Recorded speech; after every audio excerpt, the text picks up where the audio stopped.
Hello from Australia. My name is Matt Nahat. We have disabled video for today, but we are here in audio only, and also some visuals. So you'll see the pictures of our characters, Ashley, Lorenzo, and Lynx on the left-hand side there, and you will see the picture of Corvair, here in the window. So we are going to be playing Pathfinder Second Edition today. We are playing In the Name of Progress, which is my self-written campaign in Eberron. And just as a quick uh, revision of where we're up to, um, our characters have recently gone and tracked down Eduardo Montalborn, a, a I guess a middle management kind of personage in the Wayfinder Society, which is um, I guess, part of a larger conglomerate, which is called 12 Moon Holdings, who own a great deal of land and businesses and stuff all throughout Corvair. Eduardo Montalborn has been a bad boy, a bad man.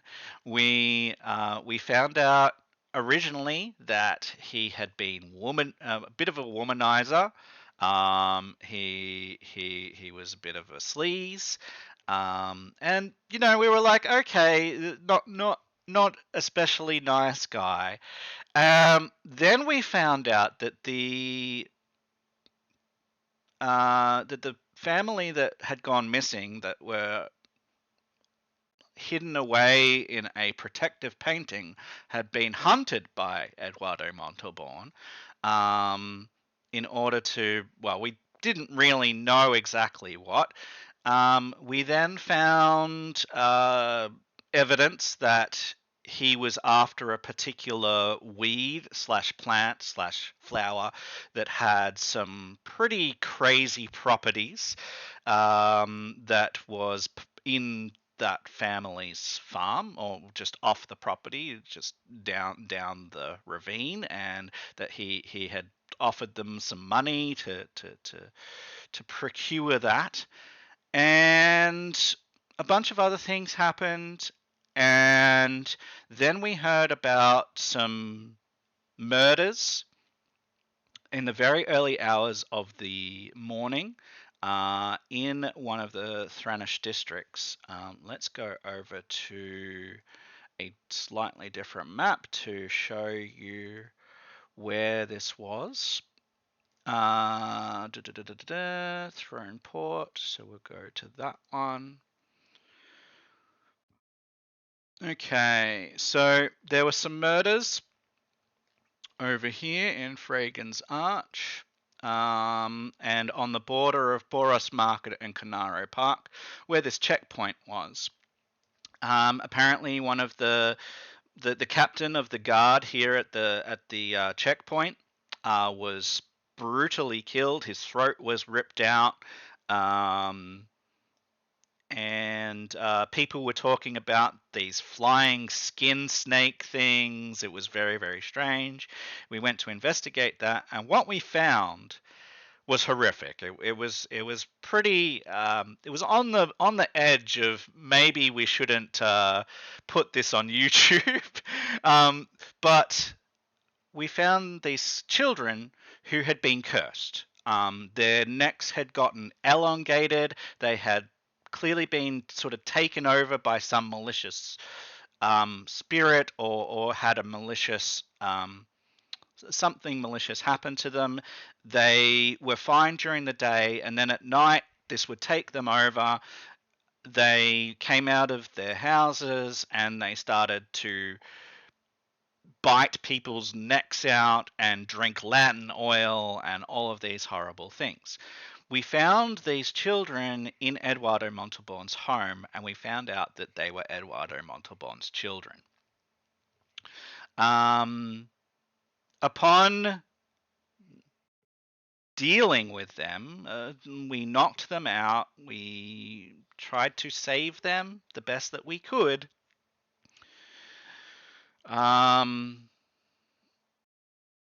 We went downstairs and we found a basement. We found some uniforms of various local guards that had been laid out and were newly made and ready to circulate.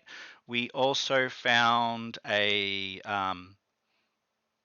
guess a home still, which was got some wine and some alchemical items. In looking at that, we found that Eduardo had been creating his own substances that had sort of effects that changed the way that people act and change their minds.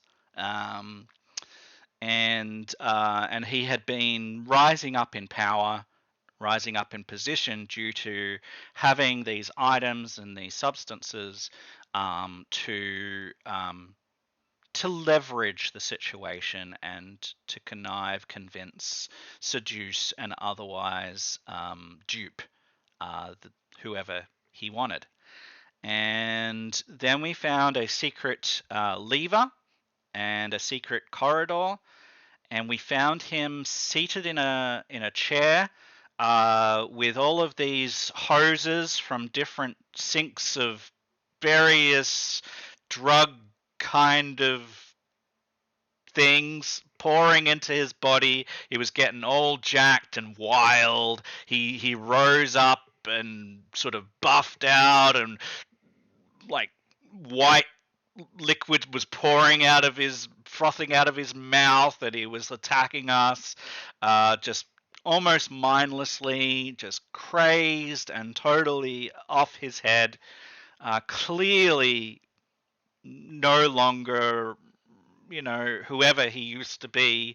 And we ended up having to get rid of him once and for all. We found out that some of these substances were explosive. We lit it alight and we ran for our lives out of that house. And it exploded. It exploded real big, all over. The sinks kind of catapulted through the roof and sort of rained down metal and liquid all over the adjoining area. We got hurt by that as well as by Eduardo before he was dispatched.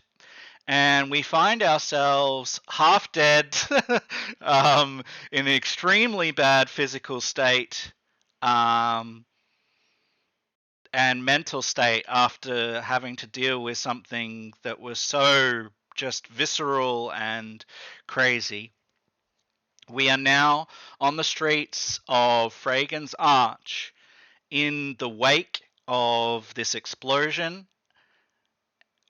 There's fire catching amongst the nearby buildings, and people are running out and trying to quell the fires. You can see that they've got a handle on it. You don't think it's going to be too bad, but it has done some damage in the surrounding area, and certainly damage to you and a couple of innocent people that happened to be walking by and got rained down upon by wrecked metal that had catapulted into the sky and smashed their heads in on the pavement. And so this is what this is the situation that you guys are in, puffed, half dead, with all of these things. Welcome to chapter 3. To level 3 of In the Name of Progress. We're still in chapter 2. We're about chapter 1. We're still about halfway through chapter 1. But yes, welcome to level 3. We are going to I have to change who we can see in Throneport to you guys rather than the other group. Let me just sort that out here real quick, because I have multiple groups that I am responsible for running through this. There we go. So you guys are up there. So, let's see. I'm going to set us at level 3. And you guys will definitely need to rest. Oh, okay. In setting Lorenzo to level 3, we need to pick Lorenzo a feature for your class. So we'll quickly go over that because it's going to ask for that, and if I don't do it, it's going to code wrong. So we'll do that quickly here. So at level 3, you get a divine ally. It can be one of 3 forms. It can be a blade ally. A blade ally makes your weapon magical, makes it do more damage, and it has like a holy aspect to your blade.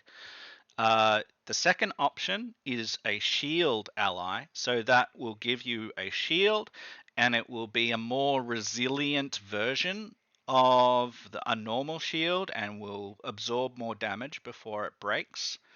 And the third version is a steed, generally a horse, that you can have as a companion and ride and do things with. It can move quicker than you can and get you either to or away from things quicker. But if you go into somewhere like underground, it'll be a lot harder for you to utilize that. And so it's more of an outdoors kind of situation with the steed. So they're 3 choices. I know we haven't talked too much about it.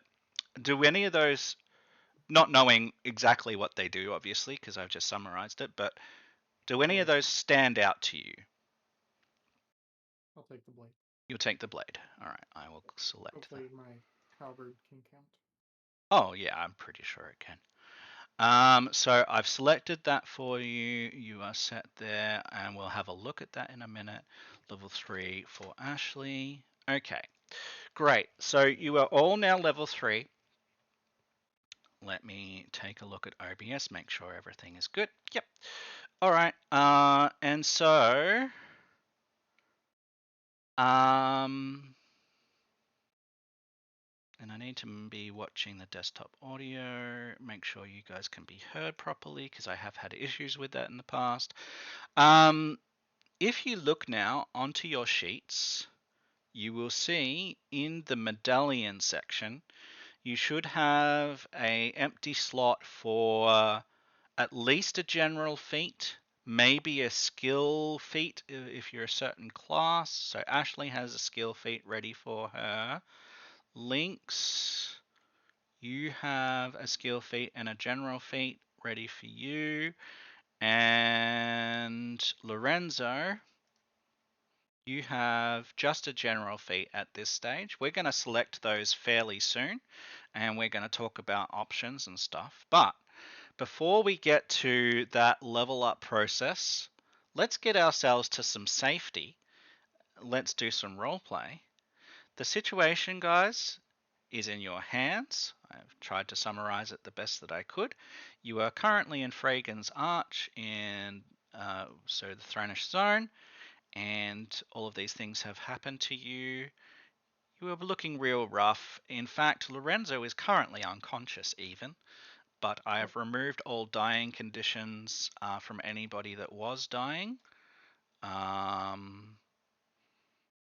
And we'll hand over to the characters. I would unmute myself, but goodness, Ashley would be moving towards Lorenzo carefully as they are very much hurt. and will kind of ruffle through, trying to see if they can find anything. Curse as there's no healing potion in here or anything of the sorts, and we'll look to um Lynx and just like, do you have anything? He seems okay, but I we gotta get out of here, and I don't know if I can carry him that far. Push to talk. Let me just, I need to just look through my stuff, I guess. Sorry, it's hard to hold this and talk. Yeah. No worries. Does Shepard, do you know if Lorenzo has any health potions on hand? He has 1 health potion on hand. I'm gonna say that Ashley is going to search him respectfully to if especially if Lynx doesn't go to get your con. I'm not seeing anything in my I think Lorenzo got something not too long ago. Oh, is this it? That's it. And so, yeah, Ashley will administer into the Lorenzo's mouth the potion. Okay. Gentle taps. Come on, Lorenzo. And yep, we will do this. Oh boy. Oh boy. So, yeah. So with that, he drinks the potion. Oh, you force feed it to him. It is gone now, and he does wake up. He does open his eyes, but yeah.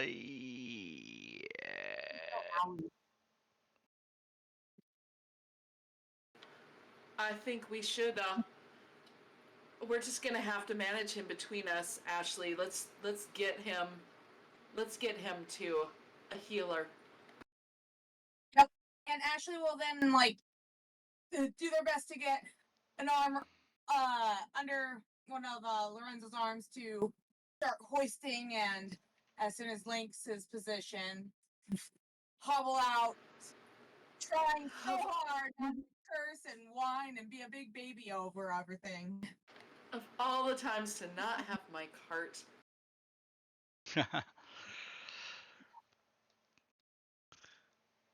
Well, I mean, Southwall isn't too far away. So you currently are in Fragan's Arch. Southwall's actually just here, where you actually live and where your cart is. It's not far. Ashley, we could go get it. Actually, why don't you sit here with him and I'll go get it? Okay. Yeah. And with that, yeah, and so Lynx will just hot fit it back to our place and grab the cart and run back. It should be pretty quick for her. Yeah. Alone. As you get back to your place of residence, you sort of open the sort of it's kind of like a garage door that has a twist handle, and it sort of lifts up out toward you, right?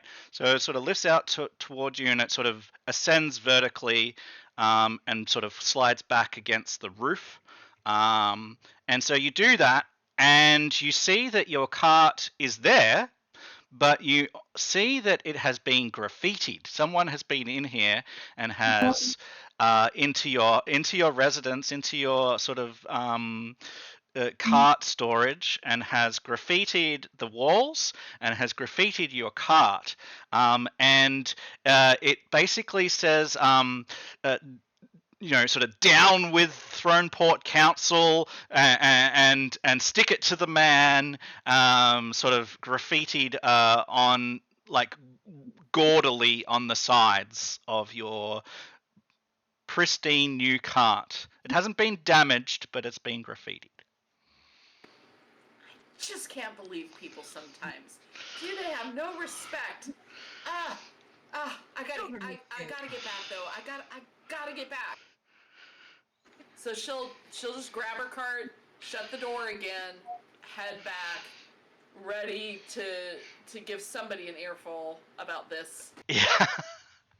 Yeah, so you book it back, and you can load up Lorenzo.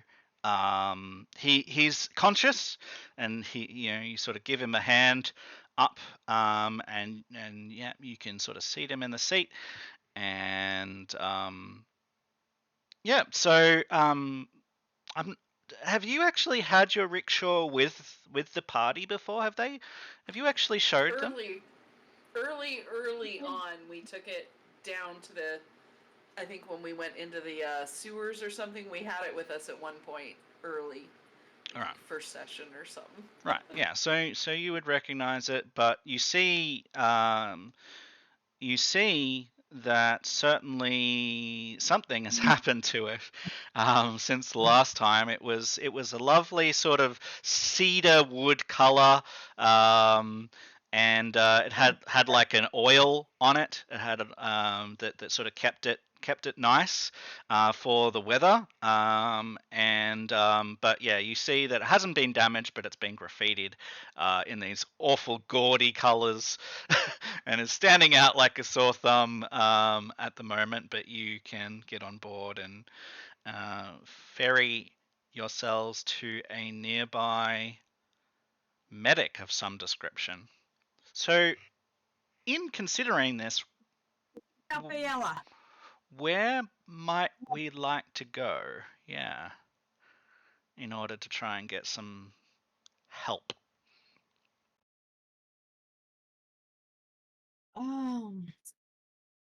Yeah, Ashley's all for it. Let's go to the clinic. Let's go to the doc. I kind of don't want to get an infection or something. And Lorenzo really could use someone who has more skilled hands than our dumbasses. So, I mean, Lynx ought to be able to ascertain like the closest like healer that maybe we've used before. Do you want me to roll something? I would love you to roll society, please.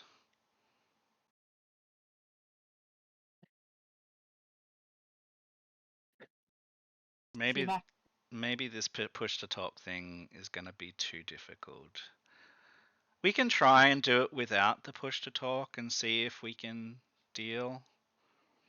It'll just be, I might just turn you down a little bit on my side, and that should fix it. Just otherwise, because you're going to be doing things, and yeah. So I might just go into mine and it's not really an issue. It's just that there's, I think, a fan or something going or something. There we go. That's a lot better. There we go. Okay. Yeah, I have a fan going behind me because it's so warm in this room right now. And every time I open the windows, I get bees and hornets trying to come in. Yeah, no. Yeah, and I don't do that. So, okay, so now I'm just trying to remember where I go because this sheet. Yeah, okay. So let's go to your sheet. So Lynx, it'll be the hand symbol at the top called proficiencies. Oh, okay. No wonder I couldn't find it. I was in the wrong place. Okay. And society, there it is. So I just click trained. No, you click on the +5 that you have, on the +5. And it will come up with a contextual box. And because we're going to say we're going to have, so whatever you get, we're going to add 2 to whatever you get, because you've done some stuff around Throneport. this is a place that you know, and so you'll have a +2 bonus to this. Okay. So let's give it a roll. It'll be an 11. So it's this. Yeah. Now, what we could do, I know it's very early on, but we do all have 1 hero point. An 11 isn't the best result. What do we? Okay. Do you want? Like, we only have 1 hero point, so at this stage, we will be getting them throughout the session, probably. But That's okay. Yeah, let's use it. okay, so just roll it again. Just do the same roll, and we'll just remove the hero point from there.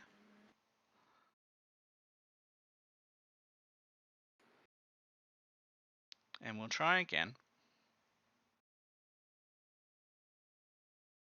Oh, that's not right. There we go. That's a much better roll. Hey, that's a lot better roll. It's a little more what I would expect from Lynx. So with a critical success, it hardly even matters that you got a +2 anymore, but with a critical success. So yeah, you definitely know what you can consider nearby. So there are a few considerations for you. Number Okay. 1, there is Jerry Garden just to the south of here, and there are a bunch of druids who the party have met and talked to, specifically Grelboyne Seymour. Now, you know that he's really into plants, and you believe because it's druids, they probably have some small like ability with healing and with the knowledge of plants specifically. You also know that Absinthe Minded, the alchemy shop where you guys have visited, is just nearby as well. So that is just to the south of Jerry Garden at the top of Westmarket.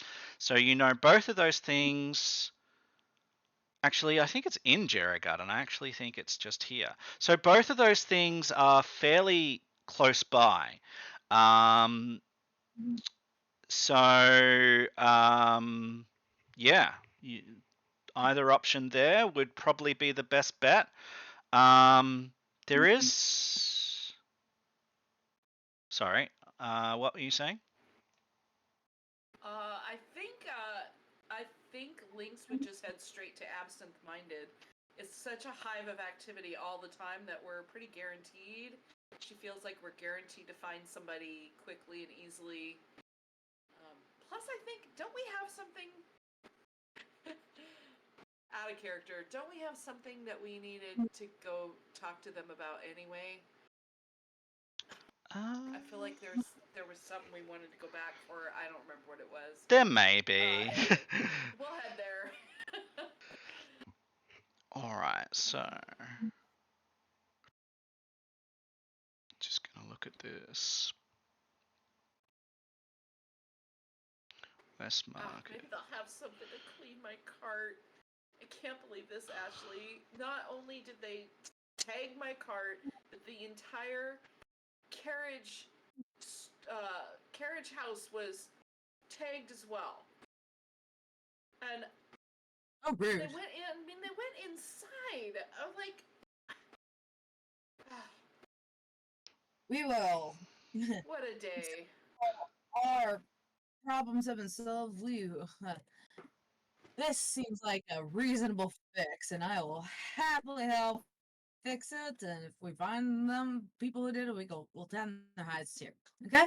You're the best. I can't tell you how much I appreciate that.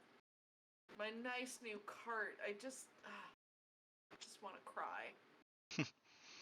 But we have more important things to cry about right now. Alright, Yep. so let's check OBS. Yep, that's fine. So we transitioned here to Absinthe Minded. So this is actually Absinthe Minded, or at least a good representation of it. Lay down.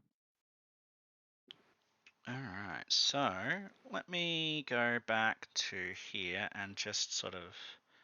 Alright, absinthe minded. So it's a massive circular building, must have once been a fortified tower. It stands solidly on the edges of Faith's Park, looking out upon the green with iron barred lead light windows. The pure size of the building would catch you off guard, except you've been here before, especially due to it being used as a shop front. But upon getting into the front door, you immediately see and remember why. Just as Lynx was saying, Absinthe Minded is not only a shop but also a community project. People are milling around long open tables, strewn with mixing ingredients, carefully watched by knowledgeable staff who instruct students in the arts of herbalism and alchemy.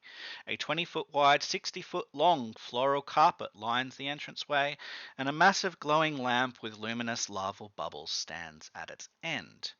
You see a lovely young elven woman down here. And you know that to be Withriel Valerian. Her golden locks wound round a rotating hoop that hovers an inch above her head. Her pistachio-coloured, form-fitting sleeveless gown gives way to sage-coloured gloves that extend all the way to her elbows.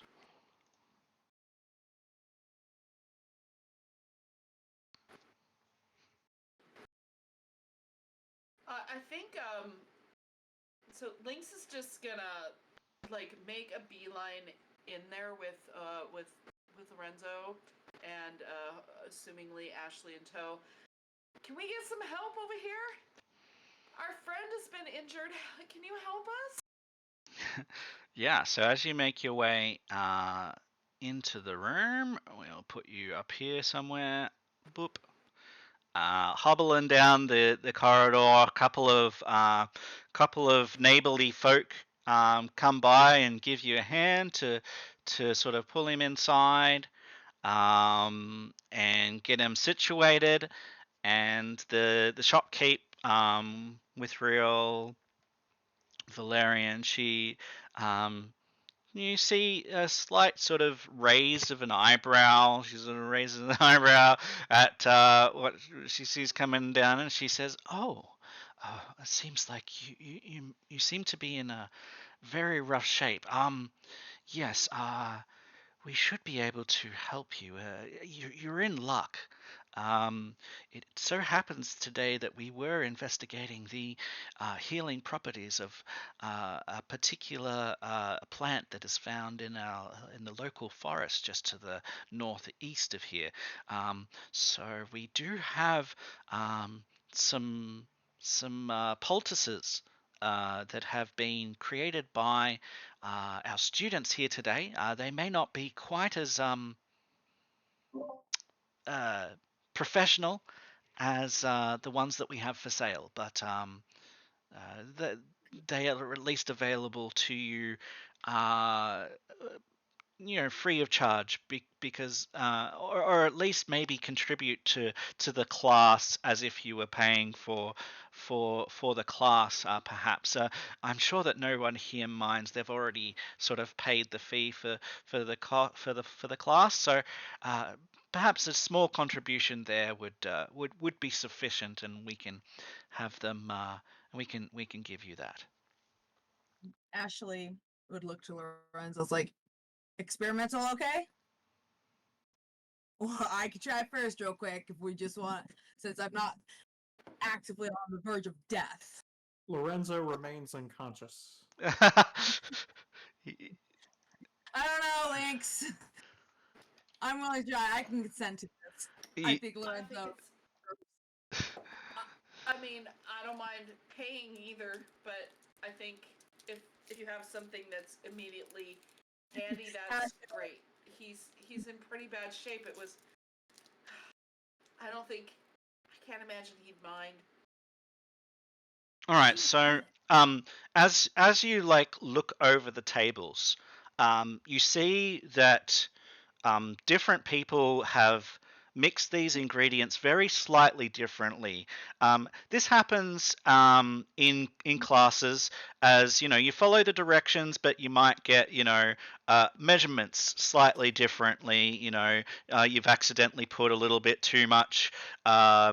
Water and so it's extra liquidy and it doesn't look as strong, or maybe you haven't put enough water and so it looks really gloopy and stuff. And so you get these different mixtures of this herb that's been ground. So what's happened is that the herb has been gathered. There you can see that the raw herb is still on a number of these tables. Most of them haven't used it all. They've used just a portion of it. And they've basically put it in a mortar and pestle and they've pounded it into a fine paste. Then they've mixed it with with a couple of different liquids. So the first liquid is water, and then there's a couple of others that are just like added to it, and then there's another ingredient that's sort of added afterwards, and then they've sort of put it under a Bunsen burner and let off some of, given it a little bit of heat, let off some of the bubbles. And then it's cooled because, or at least some of them are cooled. Some of them are still quite warm because they're a little bit slower than some of the others. So you've got some that are warm, some that are looking a little thin, some that are looking quite thick. You've got all these different types of the same mixtures or very, very similar mixtures. Where do you want to start with? Where do you want to start with all of this? Maybe we should just pay for somebody. Ash, like, I ain't got that money. We'll take the experimental. We'll put the good money on what will help Lorenzo. So yeah, Ash will be down for experimental. Be like, I want the one that is at least a decent pudding. Of consistency. All right. I feel like that seems like it has the stuff. And are you looking for something that's sort of warm or tepid? Warm would be nice too, but more going for the consistency. Okay. Yeah. So you look around and you do find one that's still somewhat warm and has a decent consistency. Looks about the same color as the one that's on display as a guide. The person that has mixed this is looking especially proud of themselves, and so you approach them and you sort of say, "Is that okay?" And they're like, "Yeah, absolutely. You've got an unconscious man here. We're not going to prevent you from helping him out." And so you grab this. We're going. So it's a little. I'm gonna test it out. I guess if I feel like a noticeable effect real quick, I'll share with my friend. But otherwise, we really want to make sure that if something like he might have allergic reaction. Just saying. Anyways, so we have precedent. Wounded. It's like I guess like this. I don't know. Like, is there like immediate relief or whatever? Not if you just put it on your body. No, you'll have to drink it. Oh. I was thinking You said salve, poultice, so I was thinking topical too. I know. Yeah. I was. Well. Okay. Bottoms up. Yeah. So you'll sip it. So it's a little wooden bowl that they've poured it into, and so you'll pick up the little wooden bowl and you'll drink a little bit. It has a slight bitter taste to it, and it's warm. So it's it's fine. It's a fine consistency. Why don't we? You heal for 4 hit points. I think in that case, Lynx will look for. I feel less achy. That's something. Yeah, as it sort of goes down your gullet, you will feel like a warmth in your throat, and it's not just the warmth of the liquid. Like, so it feels warm as it goes down, and it stays warm in your chest, and you feel that warmth sort of spread, almost from the stomach out, and all of your limbs just have that slight tinge of warmth, even to your fingertips, when it Okay. spreads. It's fairly quick. Um, It doesn't remain. It's just sort of like it takes maybe 6 seconds to sort of like go in, spread out, and then fade. so, beautiful description. I just need to know, is it the bigger the number, the closer I am to health, or the smaller the number, the closer I am to health? Because I know in some games, this closer to 0 means you don't have any hits or wounds. All And right. so I need to know, how am I adding this 4? Am I adding it to 17 or subtracting it from 17? Well, so okay. In this virtual tabletop, you'll click on your character and you'll press the word heal on that roll there. You'll see damage, half, double, block, or heal. And so you'll click on the heal button and you'll see that it increases your number. And so the bigger the number that you have, the better it is in this system. Just like D&D, this isn't the lower you are, the better it is. So this is the more you have, the better you are. And so yeah, you feel rejuvenated. And so you can now force feed Lorenzo, and you're giving him the rest. So, given that you only took a sip, we're going to roll 2. And Oh, nice. Lorenzo, you can click on your character and then click on the heal of the most latest roll, which is the 2d6 roll, which is 6 hit points.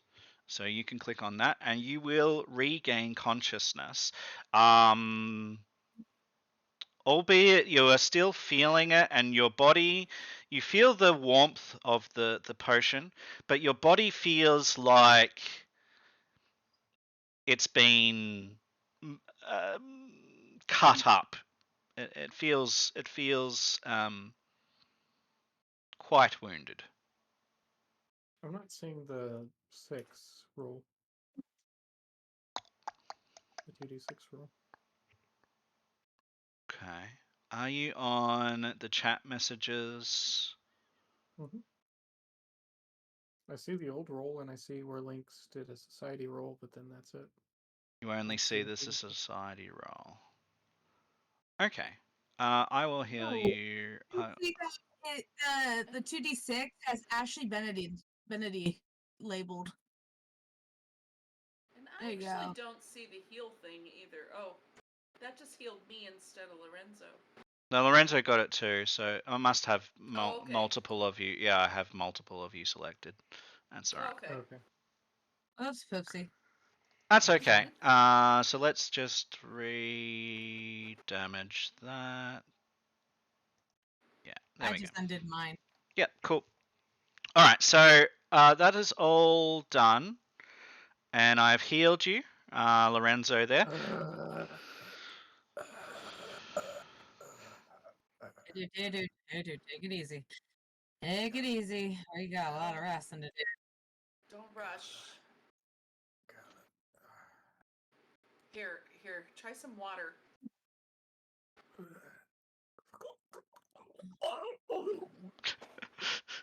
Ooh, some ASMR going on here. Oh yeah.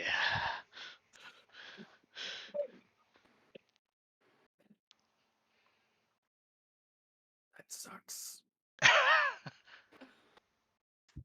it taste terrible? Oh no. It's slightly bitter, warm, and yeah. And the consistency is probably that of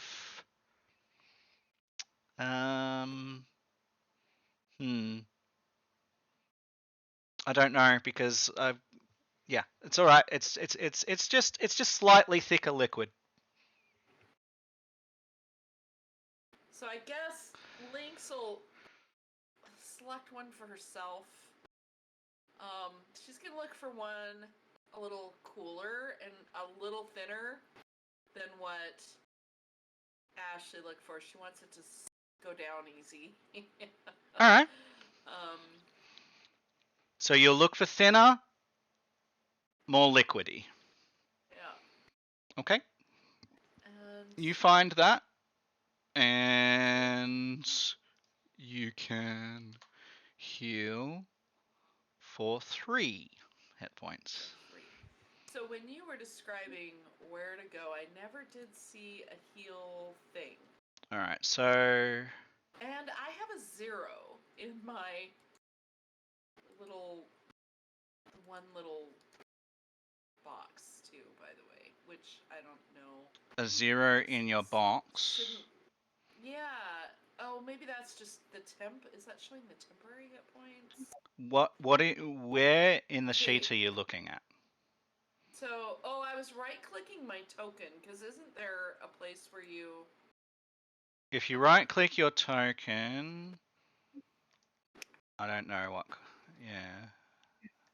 Okay, so I guess I just need to go to my sheet. Resources. So it was 3. Visibility. Let's do this. Yeah, 3.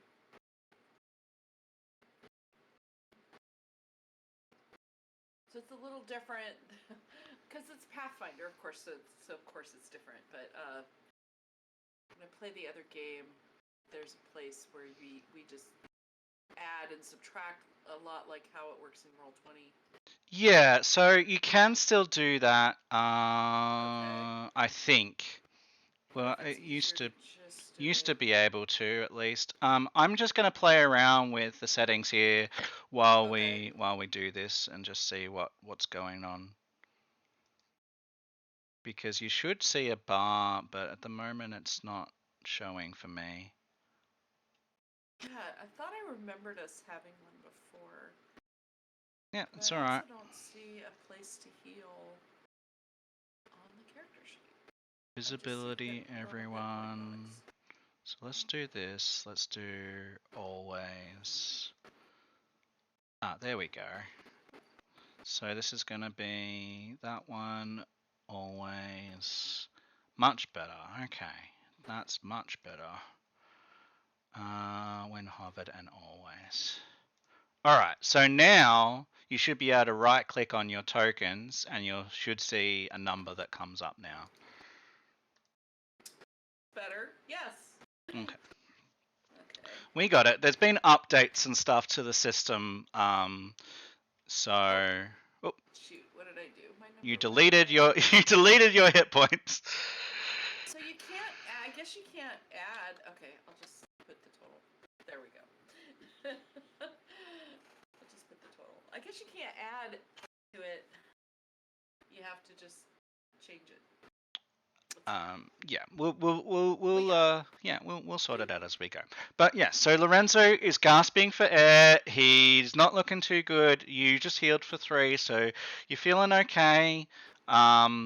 Yours is a little less bitter than the others. But it's still got just a very slight tinge, and you'll feel that warmth. It's not as strong as the others, so you'll just feel a little bit, and you'll just sort of feel it stretch out in your body.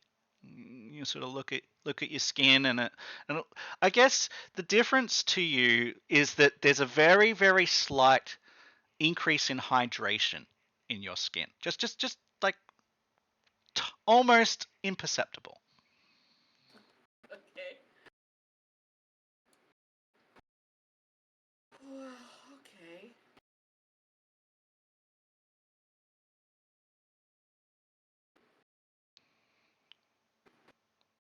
Well, I feel a little better. How are you doing, Lorenzo?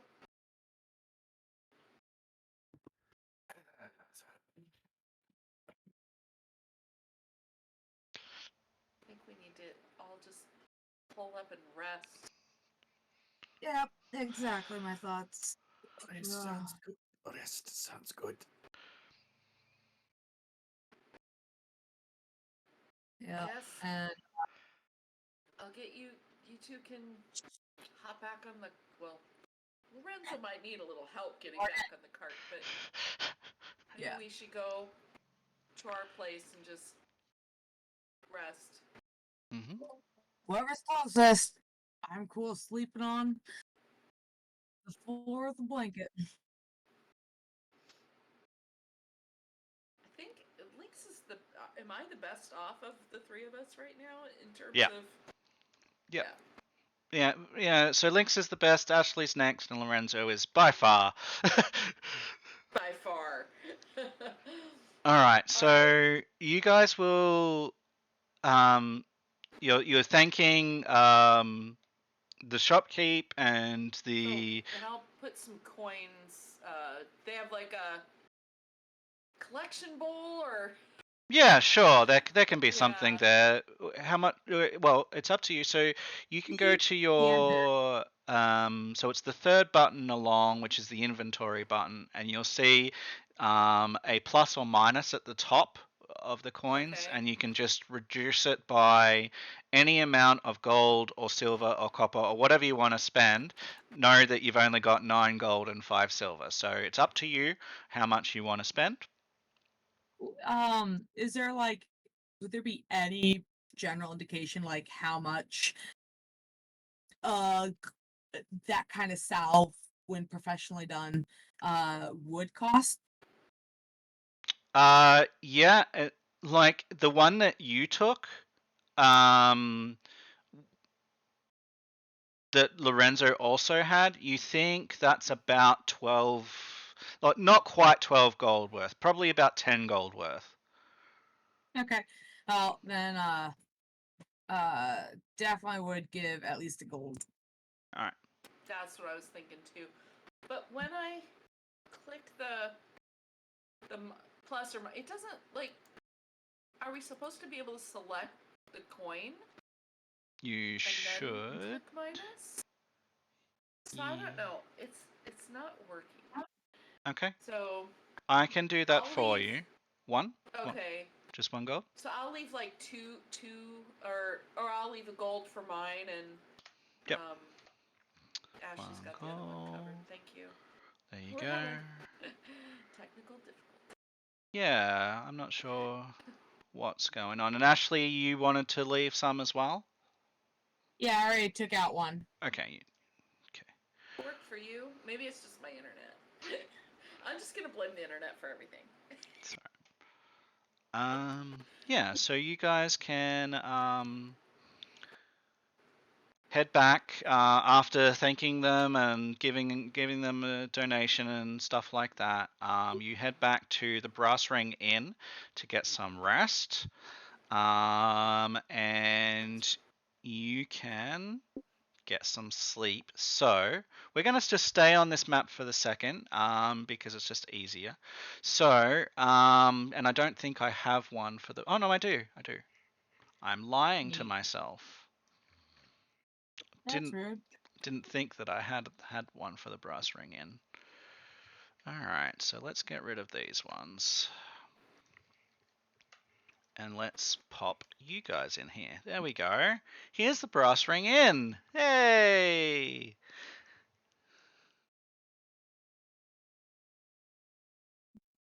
The what? I know it says something else, doesn't it? It No, does. That's like- okay.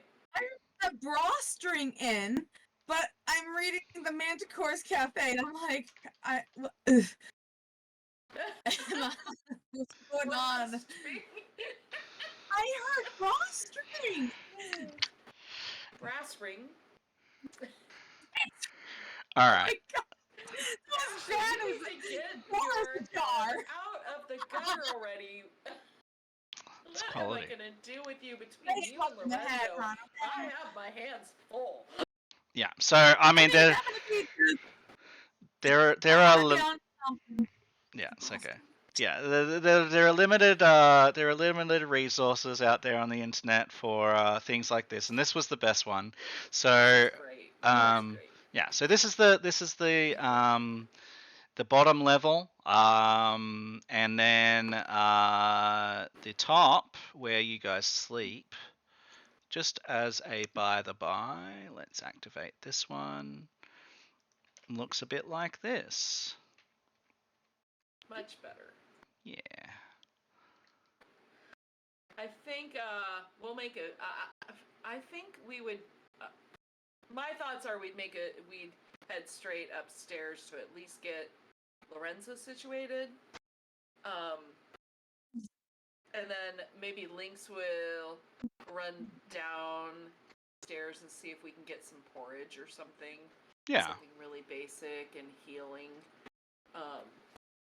Alright, so what we do is we'll go into your character sheets, and underneath your HP and just beside the dying and wounded conditions, you'll see rest for the night. It's a little bed Yay. icon, so you can click on that.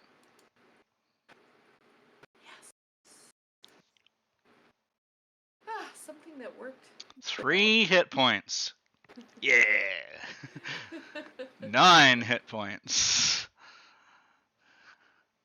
Yeah, I think Lynx would have kind of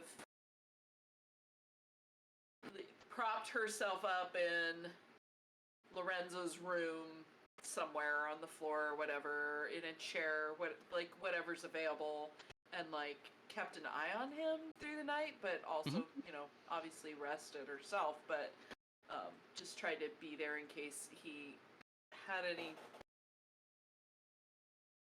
turns for the worse. That sort of thing. Yeah. Yeah. So, something happens overnight, guys. Oh dear. Oh no. So, let's go over here. So we're gonna do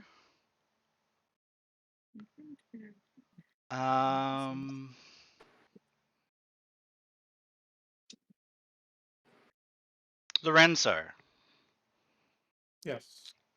you have a dream. Oh no. Here is the dream. The chaos of battle, the taste of your sweat, tainted by the metallic hints of blood.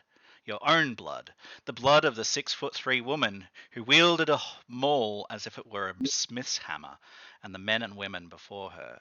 Your commander sounds the horn again. Advance? Again? You spit your fatigue upon the undulating battlefield and take a breath, wiping your mouth, looking to the north. You blink away the sweat in your eyes and steady yourself for the push. 1 foot. Another.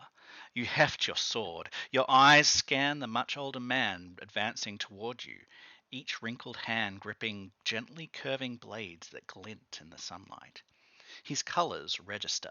A Sirenese bastard. Just another one of the many you leave before you in a scattered trail of bodies. Your colors are familiar to him too. Your eyes meet and see death. In a flash of speed defying the man's age, he suddenly leaps, parrying your startled blow with one sword and slashing your leg with the other. The sting of the slash barely felt as adrenaline surges. What do you do? This is not current. Like, I'm not wearing Carnathy gear, right? I'm wearing. Nope. It is whatever colors. Well, it can be if you want to spice it up. Well, It's your dream.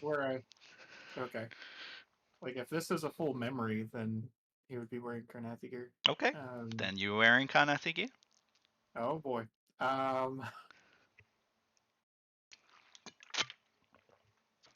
If he's lunging at me, I would try to slide down my halberd slightly, holding up, and try to hold my halberd up to catch his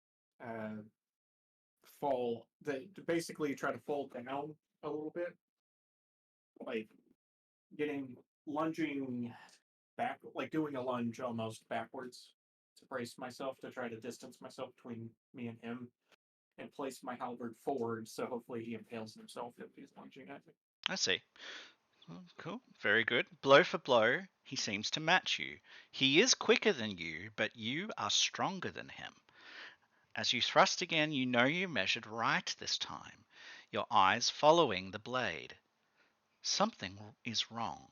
His skin retracts, pouring into his body like liquid. But these are mundane troops, not magical. You push again, this time catching him off guard, your arm now at its full extension, slashing the halberd into his side. His slightly tanned flesh, scored, darkens. Darker, even darker. His form is rippling before you. His face changes. Dark eyes and dark hair matching his now cocoa-colored skin. A gnomish soldier, one of your own, blusters forward, accidentally catching your leg in his battle fever. You lose your balance momentarily. And when you turn back again, you see the knee-high man crumple as the Sirenese veteran sweeps one of his blades unexpected downward into his shoulder, the sickening crunch of bone and the splatter of blood that erupts from his chest, his frozen expression sinking toward the ground to join the dead. The man before you now has larger muscle mass than the last, but he has not been replaced. The same gaze stares down at you from unfamiliar eyes. What do you do?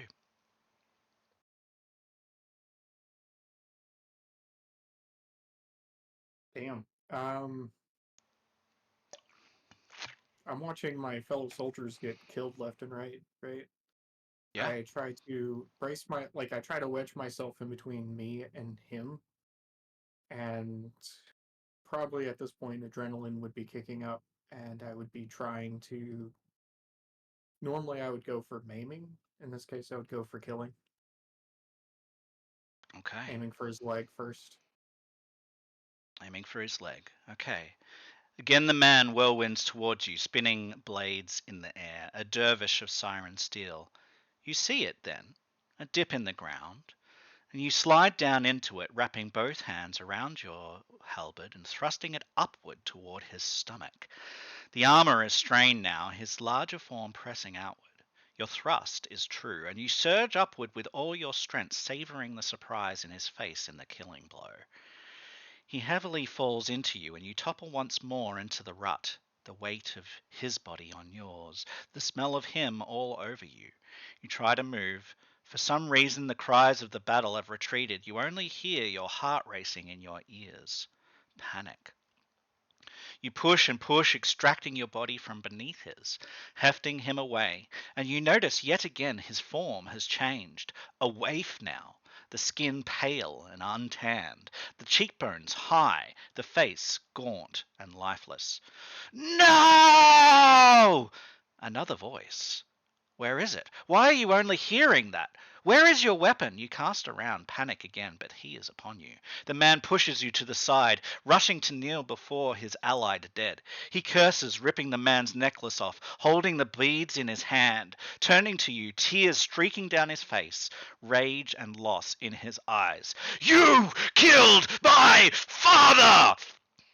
He leaps at you, curling his body up, and lands on your torso, toppling you toward the ground. He is upon you. He grabs your head and smashes it against the ground with his hands. The world spins and turns first white, then black. He smashes your head again. Your eyes roll back as the screaming din of pain floods your skull. You can't move. Your body just won't respond. Your eyes won't open. You feel him release you and you hear his voice, but the high-pitched ringing in your ears drowns him out for a few moments until you hear the end of his tirade. And that is just some of the people I have become.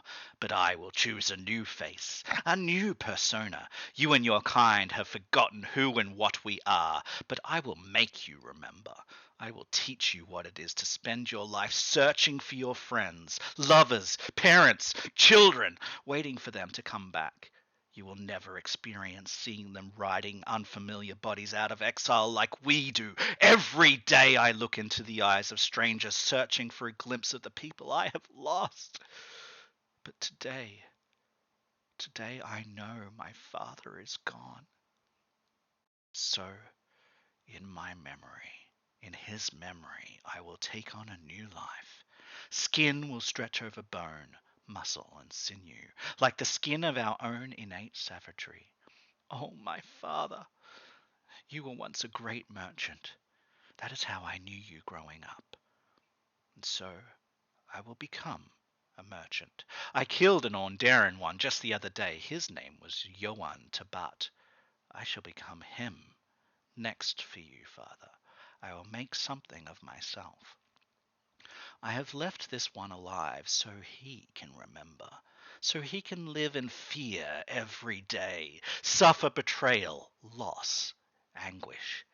And if I meet him again, I will recognize his face, for it is burned into my brain as surely as you are, father. But he will not recognize my face. Fear will be his teacher, for I could be anyone he meets. Your death will not be for nothing. I will endure.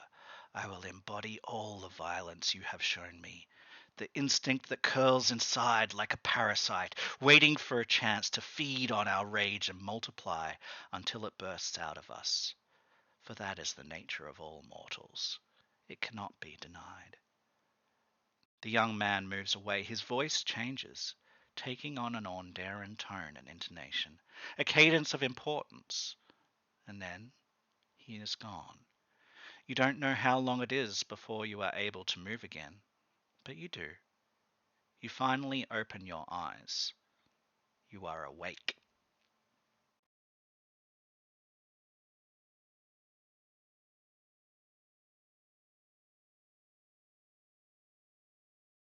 How familiar is this dream for me? Well, as you sort of open your eyes, you see Ashley, you see Lynx in the beds next to you. You you pull yourself up just to sort of like half leaning with your sort of shoulders against the wall and your head just resting on the wall. And you reach your hand up into your hair and you feel the wound on your scalp.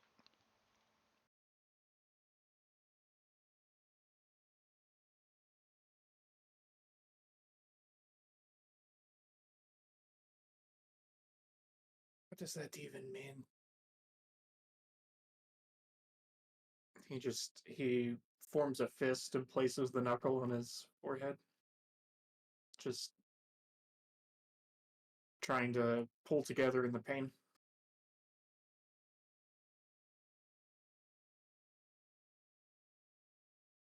What am I? I look over at Ashley to see if they're awake. Yeah. Ashley Ashley is awake. Um Let me just What time is it though? um Why is Ashley awake?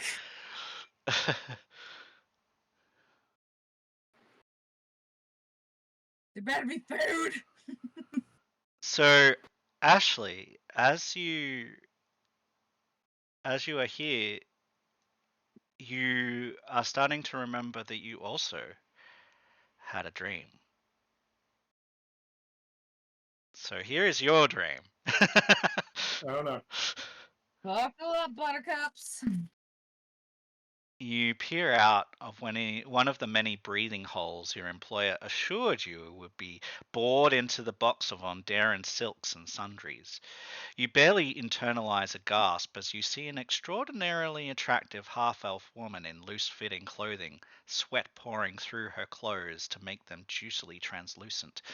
Her gloriously toned body twists expertly as she works. Breathtaking heat pours from a ring in the center of the back half of the ship's hull. Two struts wedge the ring and keep it aloft, and as you gaze, you notice that the ring is just one of many that create a spherical area from several axes.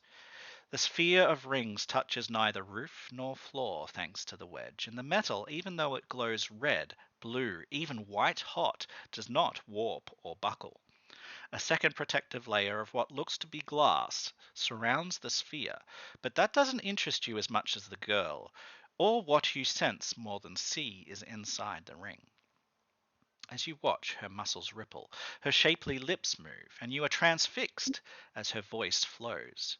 Sweet melodies pour out from her, a voice first soft and sweet, then growing in intensity. The melody is like nothing you have ever heard, and that voice, it hits you square in the soul, and tears threaten to pour unimpeded. Her arms and her hips begin to sway. You watch from behind her, side to side she sways. Her arms drop in front of her, and then sparks in your heart and in her hands. Bright blue electricity arcs from graceful finger to graceful finger. It grows, and your heart beats faster in rhythm with her faster and faster tempo. The lightning intensifies just as your feelings do. She pulls it up toward her buxom chest, the bright blue sparks illuminating her sweat accentuated body.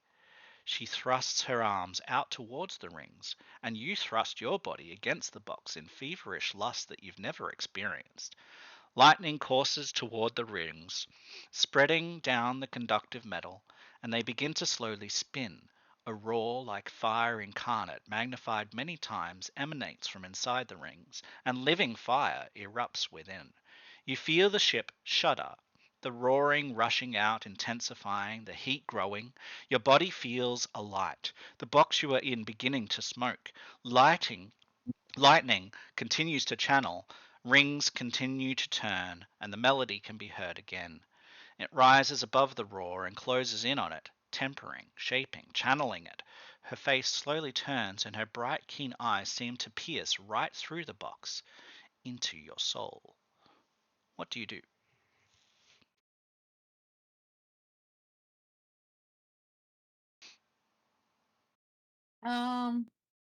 Honestly, I think Ashley's having kind of a moment. Like many layers to that moment where I imagine eyes waking up and just kind of that like lingering, like, hot damn, probably like even a sweat of their own. Um, and just really taking like, who was that? And really just pondering what they saw. But then like at the same time, like how those feels and just the heaviness of the dream as it's now starting to dissipate, probably is gonna go to the washroom and take care of themselves because that wasn't a wet dream. I don't know what was. And yeah. So but Ashley, I guess, isn't grumbling or moaning or kind of being their light and silly self or whatever their normal kind of go-to uh rhythm personality is. They are just kind of in thought, just like, get up and remember to care myself. Okay, very good. Uh, as you go and look after yourself and sort that out, um, I have one for Lynx. So, Lynx, you too had a dream last night. Here it is. The pleasant summer breeze sweeps gently through a peaceful field of flowers. You dance in the meadow and feel the soft grass licking at your legs as the morning dew glistens in the sunlight. Tiny scintillating rainbows clinging to grass blades. The woodland is just over the next hill, and you eagerly anticipate the earthly toil, the connection to the heart of the land, the moist soil through your fingers as you forage for this week's herbs. The shade underneath the canopy is not quite instantly cooling, but sets in rather quickly. The day is young, just as you are. The sun hasn't moved or warmed the trees enough to penetrate the forest floor. The foot-worn path of many years of traversal from home into the wood is easy to follow. It loops around the larger, darker brown trees and cuts through glades of lighter, thinner ones. Soon the path wears out, and it's time to decide on a direction. You hear the distant sounds of trickling water and decide for the stream. It's been a few weeks since you foraged there, and you always cherish the opportunity to splash the fresh water on your skin, especially as it warms up. The pleasant chirping, tweeting, and singing of the various species of woodland birds pipes up intermittently as you weave over and through the thick undulating root structures of a grandfather tree, your lithe body curling, climbing, falling, extending, and landing in the soft pine cone speckled soil. Your carefree, melodious whistle is carried by the breeze toward the stream, and soon the bubbling merriment of the water over pebbles is as clear and pristine in your ears as the liquid itself is to drink. A final press through the shrub tickling against your arms, and you emerge out into the open. For around an hour or so you pick around the base of the trees, you reach into the shallows of the water, you dig into arching roots, you scrape against tree trunks and stash away the little goodies you find into the knitted wool-lined wicker basket. What do you do next?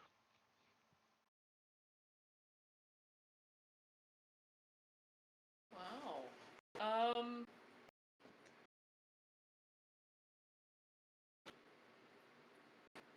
I lay down in the grass and look up at the sky and watch the cloud shapes go by for a little while.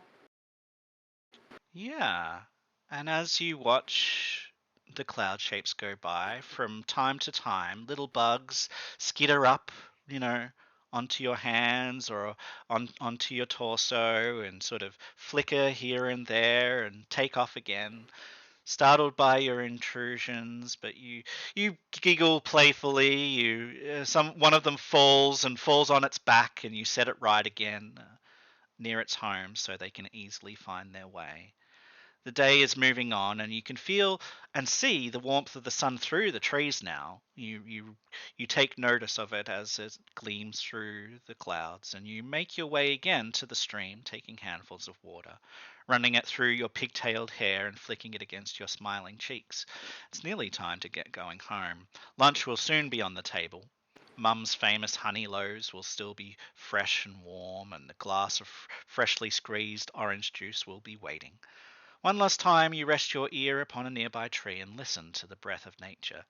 You sniff reflexively, a pungent aroma not from the tree. Your skin tingles. What do you do?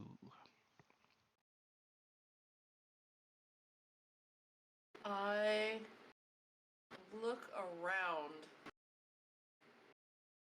to see what might be causing that new sensation. Okay. The smell is growing stronger and more acrid. You can't really see it from here, so you leap up, catching yourself on a low-hanging branch, climbing higher and higher, your wicker basket left nestled in the safety of the roots below. After a few moments, you stand upon a higher branch and look about, casting around for the source, and then you see it. Your smile disappears, your heartbeat increases. Black smoke rises from the east, and the unmistakable gleam of fire licks at trees there. There is no time. You leap from branch to branch, slipping, sliding, desperate to get down. You don't care about the grazers. You land heavily on the ground and reach for your basket. Bending down and lifting it, you catch your skirt on a branch and hear the rip of cloth. Your heart feels like it might burst. Dad made this dress for me during the winter before he left, saying it was just for special occasions, but you thought this morning it would be fine. Why has he been gone so long? You can't stop. The fabric rips and the cloth left clinging to the branch, but you must run. There is no time. Tears clog your eyes, but you must get home. You leap into the forest as fast as your little legs can take you. The smell of burning brings even more different tears to your eyes. It's hard to see. You wipe your grazed arm over your eyes and press on. You know the way home. There is no time for tears. You crash through the forest, bounding over shrubs, sliding under arching roots, more grazes, more cuts. The smoke is getting thicker. You can see it billowing. You hear shouts. You emerge from the forest. The meadows ahead. Men and women from the nearby farms are rushing towards you. As you look back, you see the forest you love, the plants, The animals, so many memories, ablaze. You press into your mother's breast as she lifts you skyward, whipping around and running back toward the house. You feel her heart beating through her shirt as she breaches the door, grabbing the essentials. She shoves you on a bike. You cling to the child's seat that is too small for you, and she launches into position, kicking off down the hill. The wind is blinding, your tears are blinding. You close your eyes, but you are safe. You don't know if you're ever going to see your home again. Then, blinking your tears away, you open your eyes and you are awake.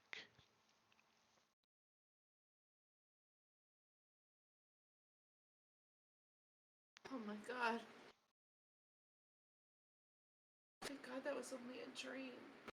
It was awful. And I look around the room to see,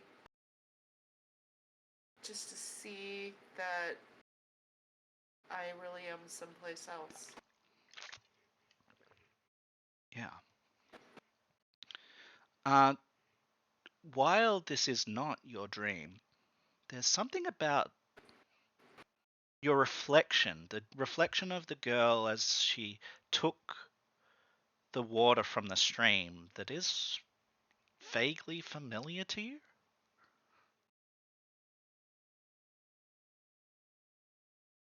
I'm sorry. I'm suddenly. When you started on Ashley's story, I started getting a lot of roboting on this end, so I didn't catch everything you just said in that last Sure. comment. So My reflection looked different, but I didn't catch. yeah, so the reflection of the girl, when she looked into the river, you saw a reflection of her face. And even though it's not your face, it does look familiar to you. It did look familiar to you.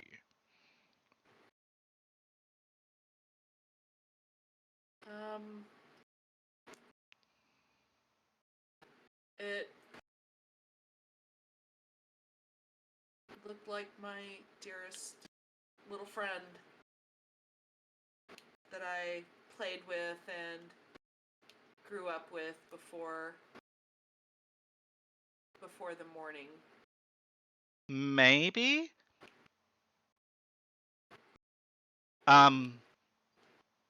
You think about it, and the girl's face, the lines of her face, are very similar to yours. And you think on it, and you think maybe the little girl is your mother. And it was her mother that she ran to.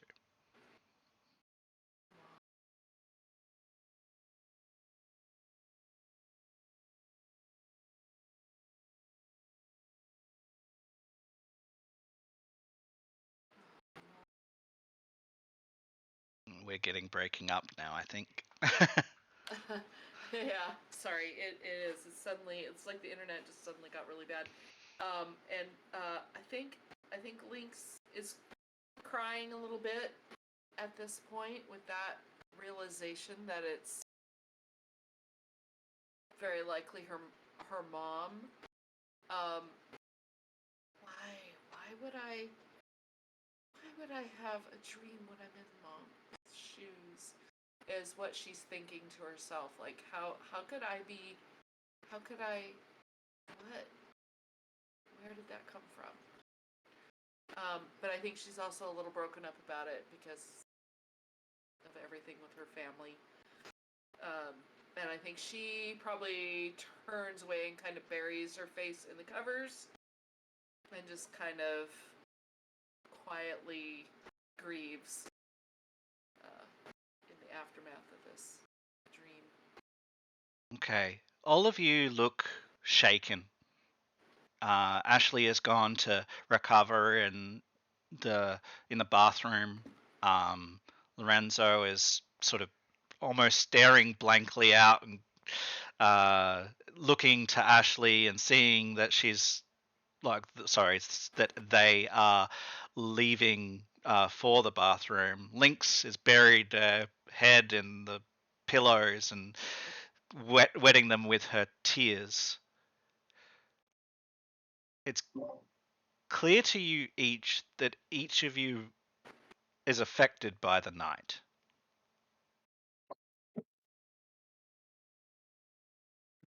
Yeah, I see like Ashley back in and just kind of a solid shut of the door.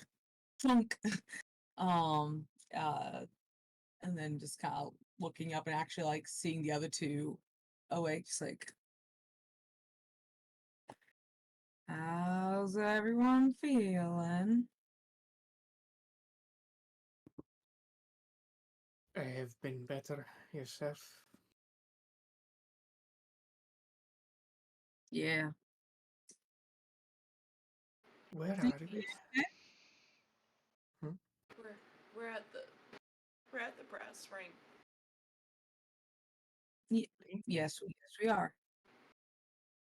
We brought you here last night. You were still feeling pretty rough, so I'm not surprised you don't remember.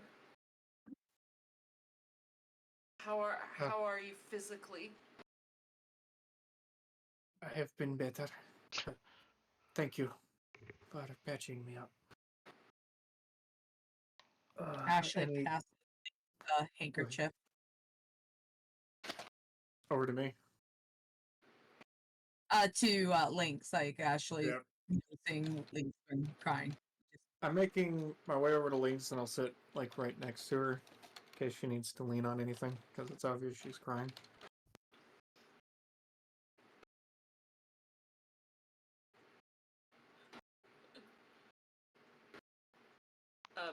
And Lynx will try to pull herself together at that.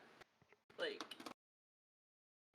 how pathetic is this? Like, she's thinking to herself, how pathetic is this? He almost died yesterday, and I'm over here crying because I had a dream. Like, you know. So I think at that she'll try to, just wipe her tears and.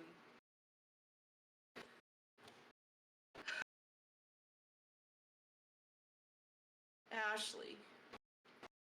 Yeah. Did you Yeah. did you have a weird dream too? His face goes a little bit red, like, I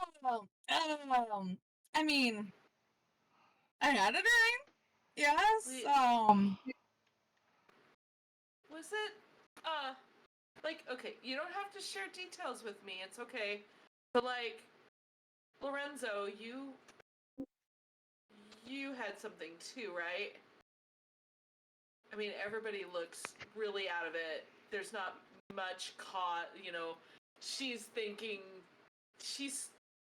kind of wondering about that potion we took. And Because everybody just seems to have. We all should have slept really well because we were exhausted. Oh my And God. we all woke up shook up.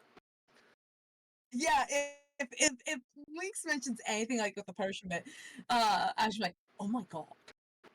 And then Ashley's gonna look at Lorenzo and go, how was your dream? Because mine was intense and terrible in wonderful ways. well, yours was a good one. I felt as if my mind was being invaded by an incubus. Ooh. Not that Ooh. way. Not that way. No, you might be on. Well, like, I'm just saying, like, I get Or that. aboleth or whatever.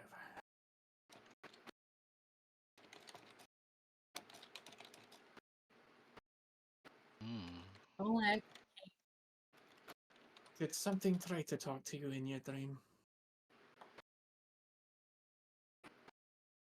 wait, who? What? Never mind. No, not mine, but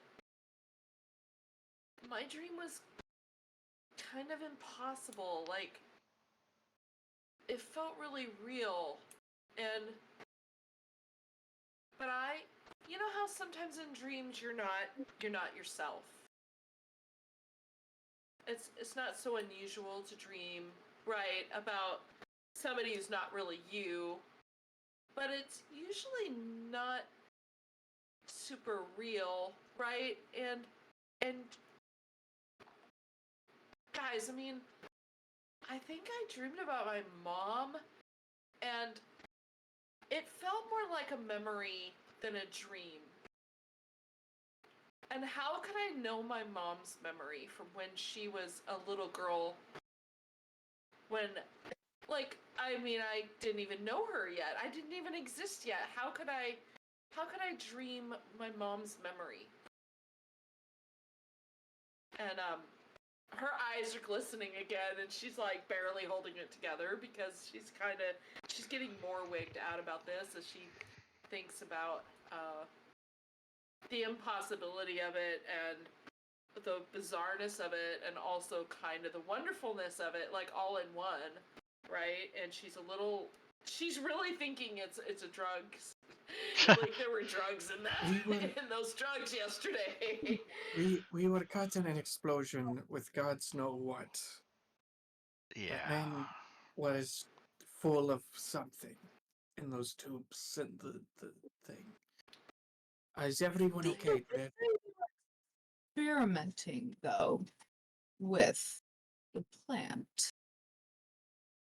Do we want to go back and report? Like, isn't that part of like an experiment? We were the guinea pigs or whatever the term Wait. they use. Could Just- be. Is the house okay? Are people alive? Like, but do we know what happened? Is he dead? Well, He did. Or at least I hope so. I didn't really go back to look after the big boom. I was more concerned about not dying. Good. But kind of made a beeline to help for you because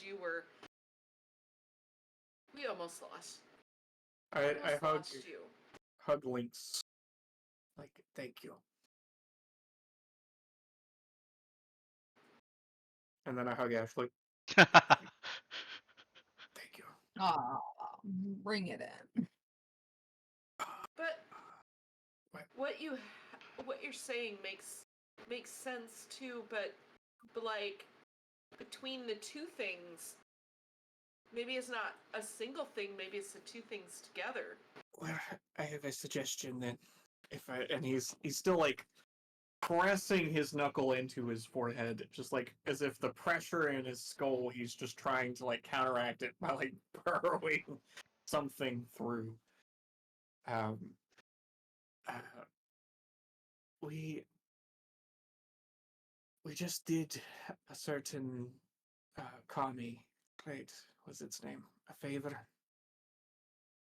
Maybe it knows something about memories or whatever. It seemed to know a lot of things. We could ask them. Since the family is fine, and I finally kept an oath for once in my life, we can go ask that thing. Yeah. It's a good. He like immediately just burrows his forehead into Ashley's shoulder. Just hear a fuck. just coming out of it. Yeah, they're there. No, actually, it's like not being awkward or it's Ashley's not uncomfortable with the ones who are doing it. Just more like there's a lot of stuff going in through Ash's mind. Just like, yeah, Just kind of absent-minded at this point.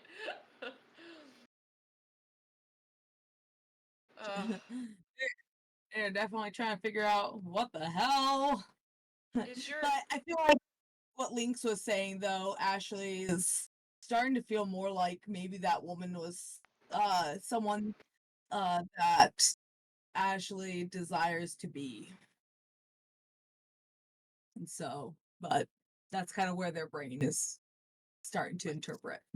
Let's not dwell on dreams, please, for right now. The family is safe. We have a god, I guess, that owes us a favor for saving them, and that family's farm has a drug that may help the city council and either get everyone addicted or potentially save lives or something. It's some medicinal use, the druid said. Whatever they said. Yeah. So, Does your oh, go ahead.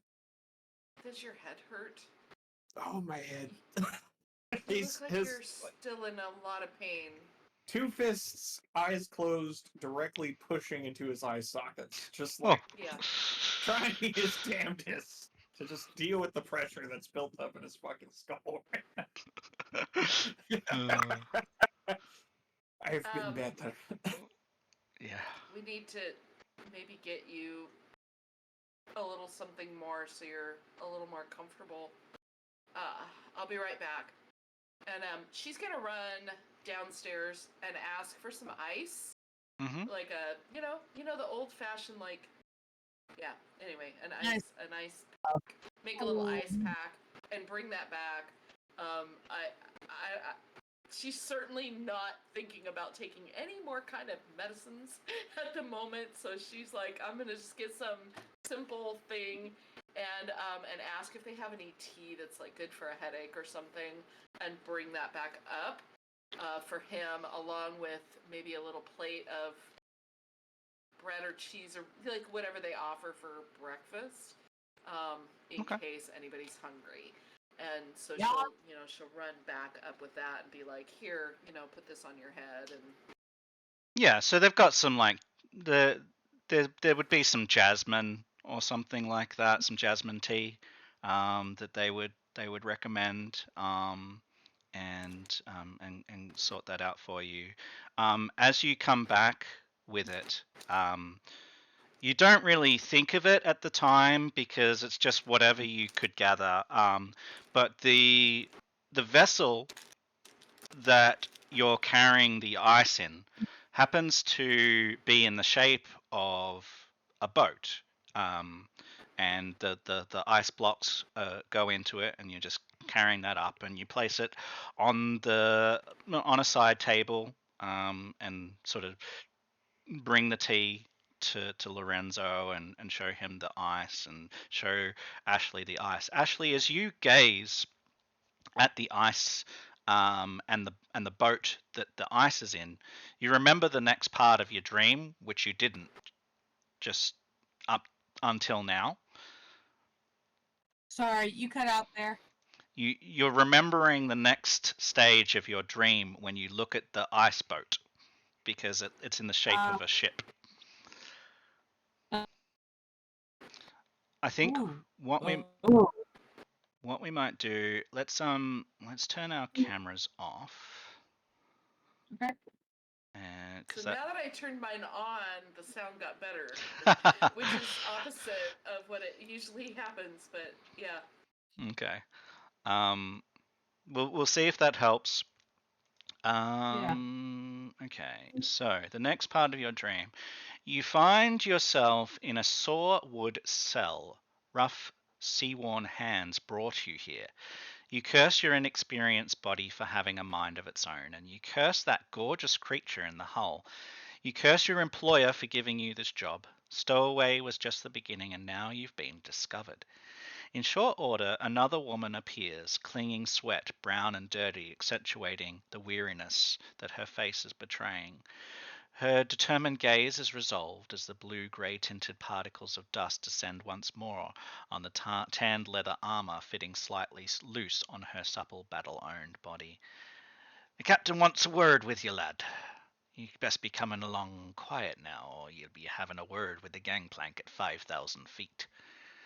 She opens the cell, and you allow her to wrap a silken cloth around your eyes, and she leads you through the layers of the ship, blind and reliant on her. Never an object do you hit. She holds you true. You do not stumble until after a few minutes you hear a door open and close, the blindfold removed, and the captain's quarters blink into view. The captain is a burly man, his broad tricorn hat adorned with a necklace of humanoid teeth, his curly black hair a mess underneath. His shirt is done up only just past his navel, and thick black hair curls all over his chest. His tanned nose is prominently displayed on a long, angular face, wrinkles adorning his stubble-infested cheeks. "And what do we have here? A stowaway, is it?" His voice betrays his old age, but it retains a sense of easy command and perfect comfort in the confines of a ship that he has clearly spent many years commanding. What would you have done in that situation? I feel like Ashley would have just uh, stuttered and sorry, sir. I just was trying to leave to I, I I don't have money to pay, and I thought I could hide. Well, we can't have you slinking about in boxes of Ondaran silk any longer, can we? I has half a mind to throw you overboard, but that wouldn't be any sort of lesson to you now, would it? So I'll make ye a deal. You will work your taut little ass off for me and me crew, and I'll make sure you land both feet firm on solid ground where'er ye choose. Yes, sir. Yeah, without much choice, you shrug your acceptance. The woman opens the door to the ship, to the deck, and crisp sea air floats in. You'll notice we're far from where you began, young lad. Have you seen the sunset as it hits the mount of Nine Bay Isle? Well, if ye ain't, you're about to. With that, the woman pushes you out the door, and you stumble onto the deck to arousing laughter from the rest of the crew. Get back to work, the woman commands, and the crew pipe down. That night, after you witnessed the sight the captain spoke of, your whole body aching, your legs shaking, you hunker down into a cot and close your eyes. You know there'll be a week or so more of this before you set down, but if the captain spoke true, you'll be closer than you ever dreamed possible to your next mark, and your employer might even give you a bonus. You close your eyes to the strange happenings of the day, and you open them, still staring at the boat of ice. Yeah. And with that, she'll, oh shit! My dream last night was a memory. I'd almost forgotten.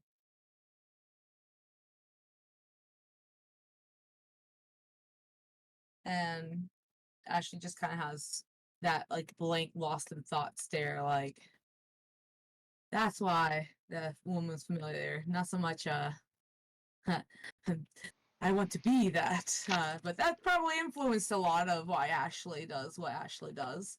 But yeah, that second part's like, oh, did we all? That, I think you're onto something. There was something in that drink or in that potion.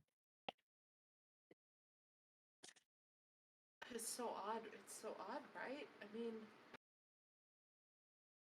yours. Did, I was back on a ship, the ship that I hopped on to get here to the city to just start new oh, and the woman I saw dancing, like just she reminded me a lot. Or I can't believe I forgot about her, but what I want to be, just want to perform, want to be the sight, the sound, the thing that people look to. But oh God, I worked my ass so hard for a week. But at least the captain didn't just toss me overboard. I almost shat myself and I got caught. at least yours was a memory of your own, but how odd for all the Maybe there's just reason why the vividness, right? I mean, dreams aren't usually like that. At least mine aren't. My dreams are usually these odd little collections of things that don't make a whole lot of sense. depending on what you enjoy. Yeah, if you're certain things can trigger potent dreams, to say the least. But I wasn't expecting that last night, so All right. I think I can probably go back and give a report at least with the doing well, we're not dead, the potions worked. Also, side effect, really vivid, memory-driven dreams. So, as you report this back to Absinthe Minded and to Withriel, she notes that she appreciates your candor. She's glad that it helped. She says to you, "Vivid dreams. That's very odd. Or semi-knowledge. It's that's the first time I've heard that sort of result from this herb. Let me just consult my books here." And so she opens up, a treatise on local herbs and things, and she looks it up. There's absolutely nothing written there about dreams or about like lucidity or anything like that. And she shakes her head and she goes, are you sure it was the potion? You didn't just have bad dreams, right? Like,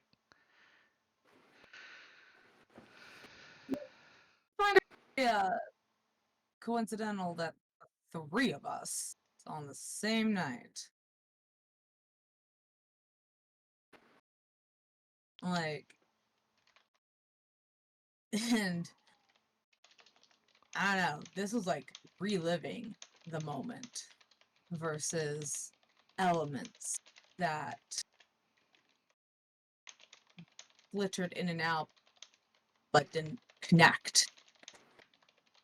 You know, like where you're in a place and like, oh, this is my house, but when you think about it, it's not really your house because there's definite details that are foreign, and then magically you're like 2 cities over for some reason, but in the dream it makes sense. Like this was reliving an event. Everything looked the same and familiar. she says, okay. I have actually heard there's been a number of people recently over the last sort of month or so. There's probably 2 or 3 people that have come here from time to time that have talked about bad dreams, like especially vivid dreams. And did they have, like, they hadn't taken a potion like this? No. I wonder what the common thread is. Like, we were in a crazy situation that led to us all being injured yesterday. And, I mean, there were experiments and things going on in the place that we came from. Maybe there's some connection there, but maybe we could get to the bottom of this if we could figure out what we have in common with everyone who has experienced it. Well, let me see what I can do. I'll see if I can get in touch with any of them, and we'll see if there's anything that is in common. I can't guarantee it because they are just clients, and maybe they don't want to talk about it. Who knows? But I at least can ask them.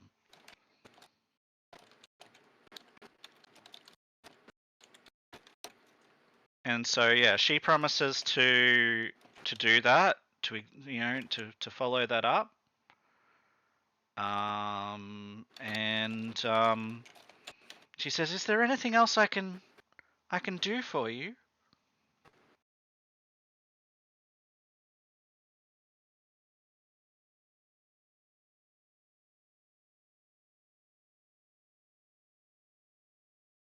Oh,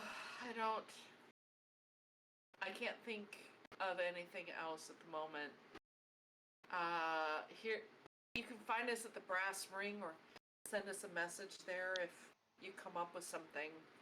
Oh, of course, of course. Yeah, I certainly will.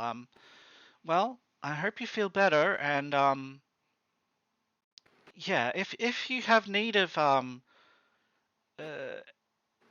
like more assistance with your health and well-being, you could contact there's a halfling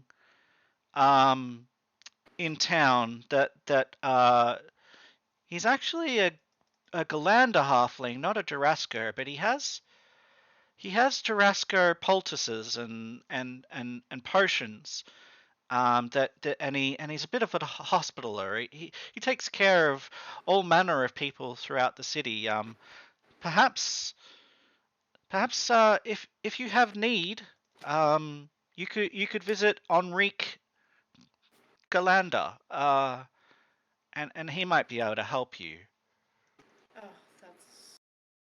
that's an idea. Thank you so much. We just might want to do that.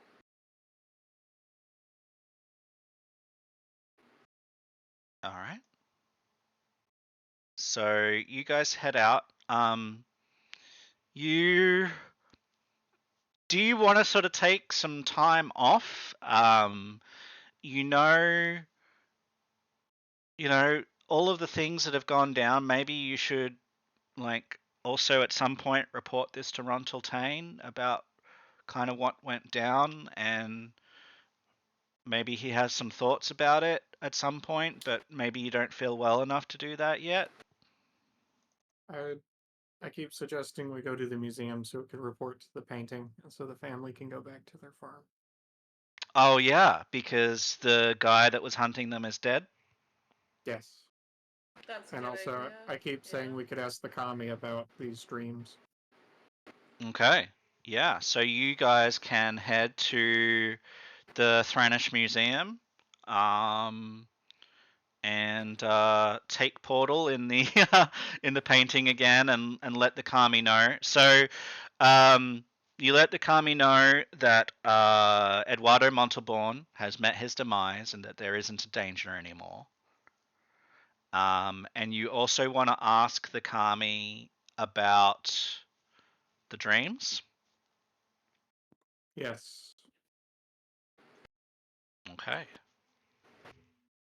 That's a great I idea. will roll some dice and we'll see what the Kami knows. Uh,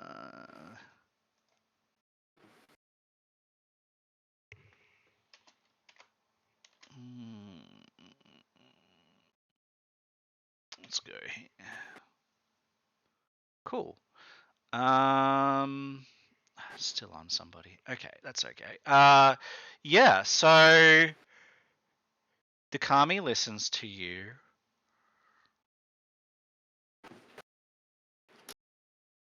And ponders this for some time.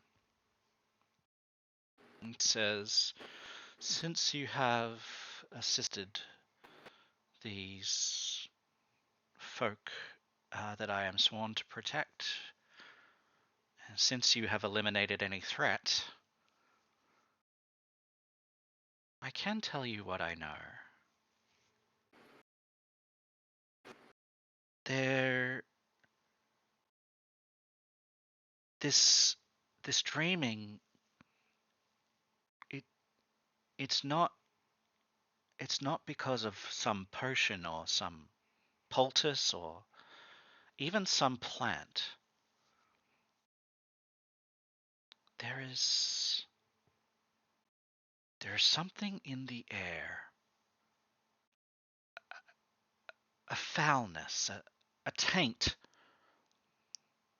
something in the spirit, something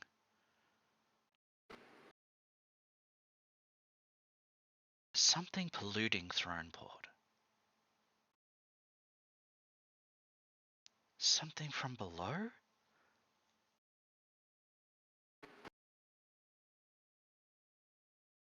That's a question. It's clear that Kami doesn't know properly what's going on. says, "It is my belief that these will not be the last dreams, nor will you be the last people who dream them. There is Yes. something hidden that is doing this. I do not know what it is. Perhaps I need to find out. Perhaps you need to find out. I do not know. Does it trouble you, sir?" Well, I did hear a message that I would be hunted down by a person who wears other people's faces. Well, that's concerning. To say the least.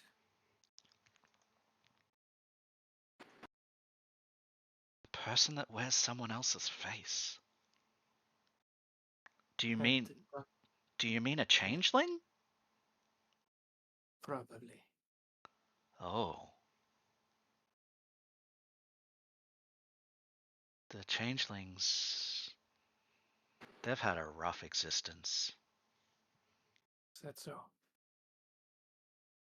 Yes. The war was not kind to them, nor have people been. But there is an overwhelming belief amongst them that I cannot abide.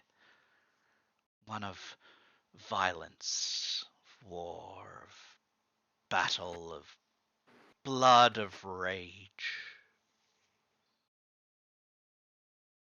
It's like they think that that's all that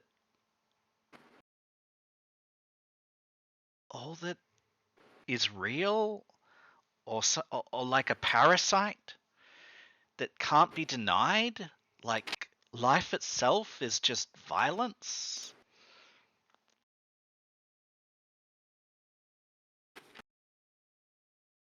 Yeah, that sounds about what I heard.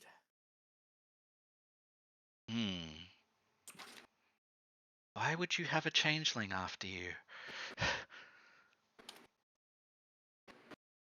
Something about killing his father, apparently. In war? Yes. Surely they don't hold you responsible for that. Well, assuming it was about me, yes. This troubles me. And so does this aura, this spirit, this whatever is wrong. I don't know what it is. We should find out. I will. Is there any way you have to let us know if you find out? I can contact you. Would you do likewise? This is of some Sure. concern. Sure. I mean, divide and conquer, right? Yes. When one is already in the deep, might as well swim.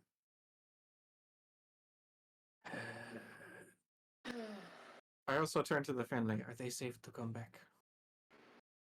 Yes, they are. They can return home.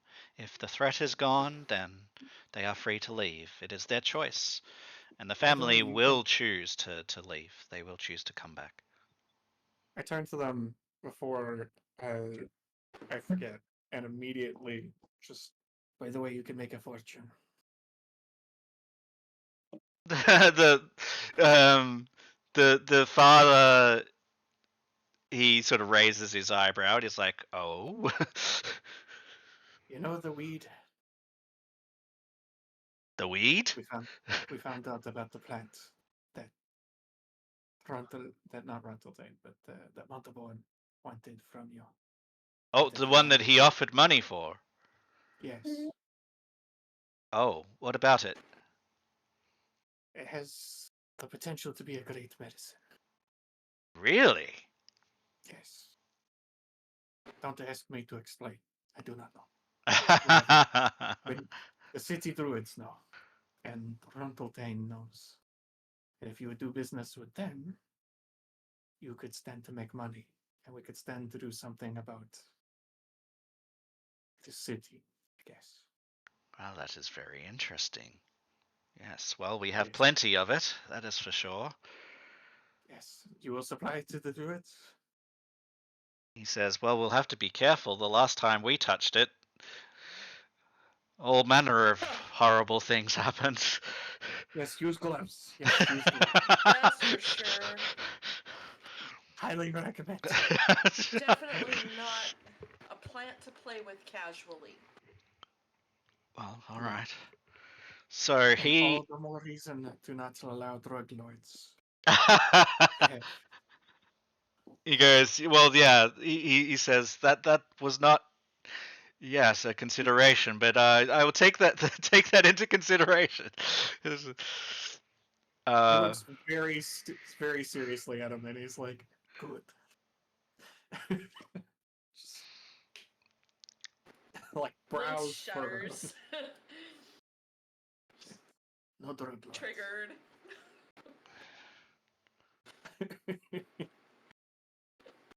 But may we get you in contact with Tane? yes, that sounds good. Runteltane, is that that's the new face of the council? It was in the paper. Correct. We work Right. for him. Okay. He's a good man? Yes. Okay. Well, Yes. He will have the brains to deal with this that I do not. I guess we'll trust in your judgment. You've done us a great service. It must have not. It's never. And it doesn't really have words for all that you've accomplished. Like he's just stumbling over. He's just a farmer after all. He's just like thank you. Okay, just when you make a great fortune, and remember poor old Lorenzo. all right. You see a sly sort of look. He's like, okay, we'll remember, and he'll go back to his family and to his home. Well done, Lorenzo. Ashley, we drink tonight. Hooray! Hooray! I have fulfilled an oath for once. You did a great job. Yes. Oh wait, don't we have to tell someone? Maybe if we drink enough, it'll keep the dreams away. I have tried that. It does not work. Oh, you break my heart. Not Yeah, as I much as he broke mine. Clearly, have to drink enough right stuff. How would you know? Thanks. Well, how would I know? Oh, I thought Link said that. No, that was Ashley. Never mind. I will choose to believe. You. Don't we need to Well, go I tell? think we could all use some So- more rest, and maybe tomorrow we should catch back up to Runteltane. Yes, that is the person I was forgetting. Until he must know. We definitely need to fill him in. But tonight we check my apartment. Yes. About that. Oh no! I mean, we lost the apartment.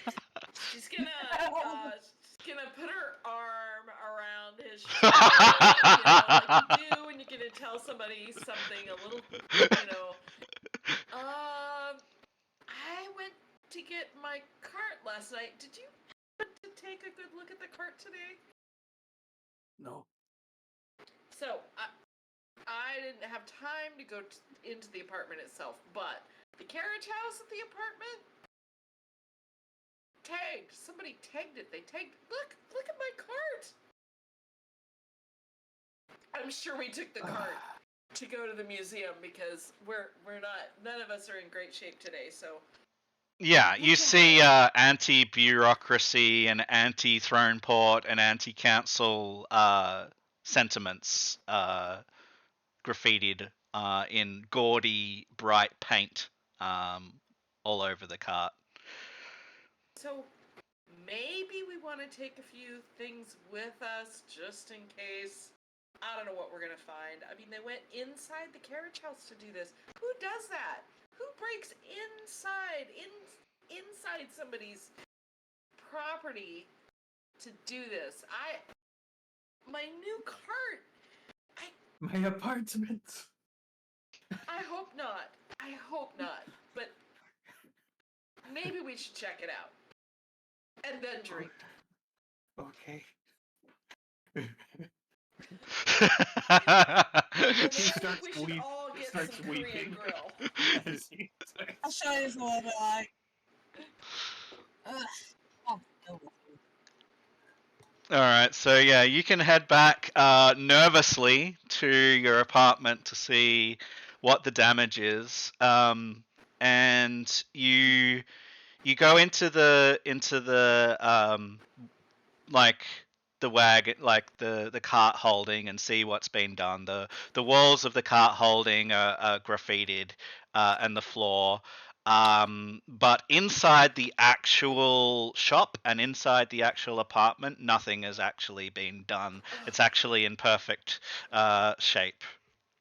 Okay. I'm so relieved. I'm so relieved. You will also see now that it's actually day and you're not like grasping onto the last bit of your life, you will actually see that a number of the buildings and walls and the street around the area has also been graffitied. This isn't the only thing that was targeted. They got the whole neighborhood. Damn. Yeah. Yes, but good news. They did not get the apartment. Yay! Our Yay! We have lovely a little bed. apartment. Lynx, we have a bed. We have beds. Why? Yes. Hey, we need to get a bed for Ashley. Wait, Ashley is a roommate as well? Oh goodness. Thanks. I don't know. I guess that's up to you, Lorenzo. I mean, you were nice enough to include me, but maybe I shouldn't be so There are two rooms. Which room do presumptive. you I'm wish to sorry. stay in? No, that makes it more affordable. Shh, don't ruin this. Yes. Ashley, Yes. who would you wish to have as your roommate? Me or Lynx? Chris looks at Lorenzo and Lynx like, I mean, I'm cool with having a room to myself. There are two rooms. Hey, what if we convert part of the shop into a room? You would have to ask the owner. Yeah. That's right. I forgot about that. Well, I don't mind sleeping. I can sleep out here. They're an addict. And Ashley can have the room. You wish for us to put your hammock like in a corner?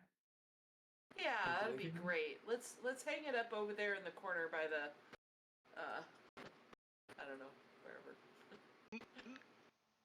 Look over there.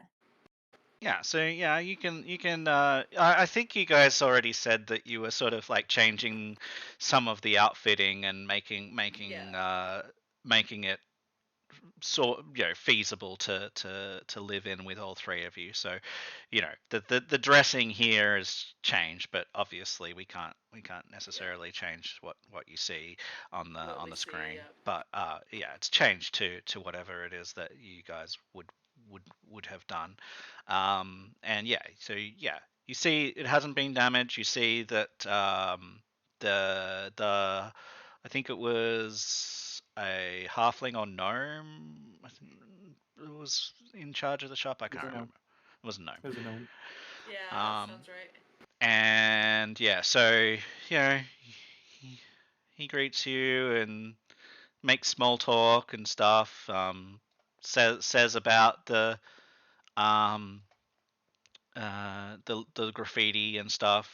Part of the outside of this building got graffitied and has been out there most nights, like overnight after it happened, trying to scrub it off, and hasn't managed to do it yet. I can always try to find a stronger substance to wipe it off. He would appreciate that. There's gotta be course. something. Anything for my landlord. For I am Lorenzo Restali. Perfect tenant. Speaking of, do you have next week's rent? Yes, of course. We're 2 ways now with my new roommate, Ashley. Ashley. Give the man his rent. Yes, yes. How much?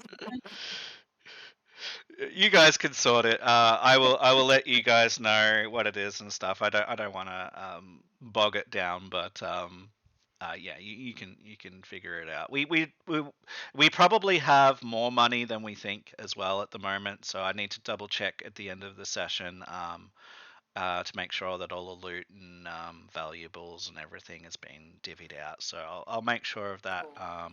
towards the end, like at the end of the session or before in prep for next time.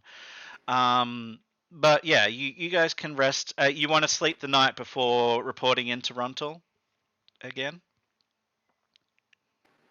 Yes, please. Yeah. Save me. Yeah. All right. Yeah, we need to get.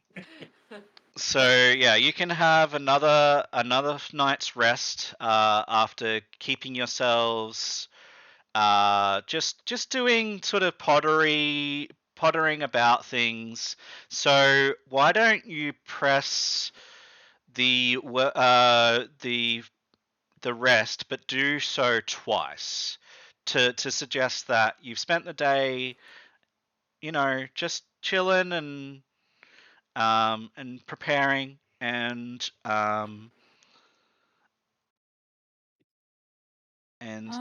it feels like I'm looking Nice. for 2 rests rather than 1. Yeah.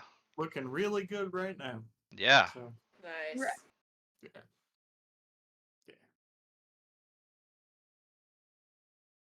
I can. Yeah. Huh. Huh. Okay. After resting, you feel a good deal better after the day of just, taking taking a breather, pottering about the place, getting yourselves sort of sorted. You wake up in the morning, you can go back to Runteltane. What are you doing, Ashley? 27. It's being rude. How many health will you be on? Yeah, 27? 27. Yeah. There you Thank you. go. And yeah, so you can report into Runteltane with everything that you guys have accomplished. He is going to give you some rewards and stuff that I will divvy out at the end. He also mentions he thanks you and for how thorough you've been, for everything that you've done. He notes that you are wounded. He says that he might have something a little less bothersome for you to do. So he'll give you a heads up about a mission that he's recently heard about from Mordrin de Cannith, the scion of House de Cannith here in Throneport. He says that Mordrin de Cannith has come to him personally. He actually came to visit, all the way from the Carnathi district, and that he has asked for a well-experienced group of individuals who might be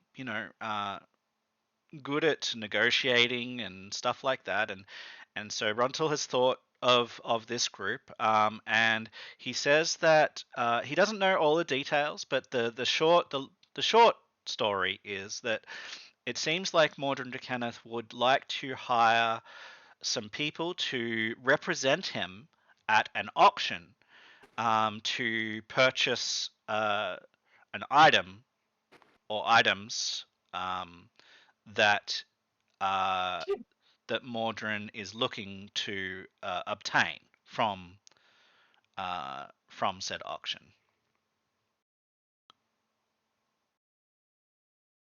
That sounds kind of fun, actually. And he sort of says it shouldn't, being an auction, it's not a really like a situation where you should be hurt. Just don't try and cast any spells in there. That would probably be a bad idea. But yeah, you could go and chat with Mordred de Kenneth and get more information if that's of interest to you. Yeah.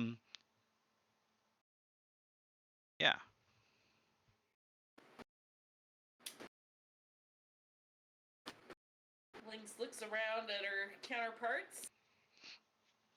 Eyebrows raised. What do you think? Should As we go long as see we still Mordred? have time to meet our hot librarian. I mean, librarian.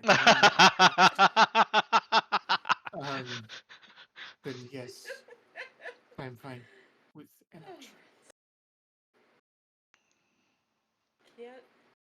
Glad to see you're feeling better, my friend. Oh boy. You can see the sun glinting off Lorenzo's eyes, and it's in the shape of a little heart. Uh, there's actually a great quote in a old musical that I was part of in high school that my teachers wrote. It was based on The Hunchback of Notre Dame, and before the Disney version of The Hunchback of Notre Dame came out, obviously.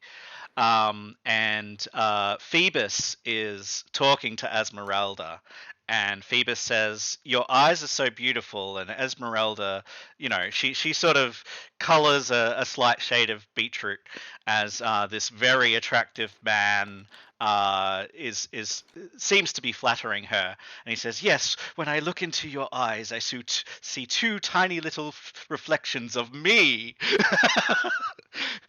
That's great. Anyway, yeah, so you guys have a lead of something that may not be as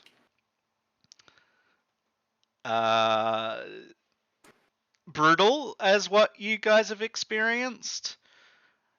Are you going to also tell him? So you're telling him about the plant and about the family and saying that they're probably going to try and work with you. And you're also telling him about, are you wanting to talk to him about the dreams as well, or are you just going to keep that one to yourself? We'll talk with him about the dreams and about what the commie said, that there's something defiling the city from underneath, and about my dream involving a changeling. He looks very perturbed by these things. More especially about something unknown lurking in the city and potentially causing, I don't know, weirdness like this. He is going to launch an investigation on that. He is concerned for you, and he says perhaps he's got the address of a local counselor that you could speak to if you're having uh, delusions.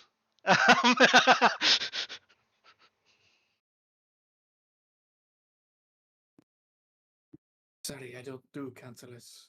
You've been with them once. You've seen too many. Um, okay, so he nods. You see a whatever you think is best for you kind of look, but sarcastically. Like you should really go and get some help look. Look, the Kami violated the dream, okay?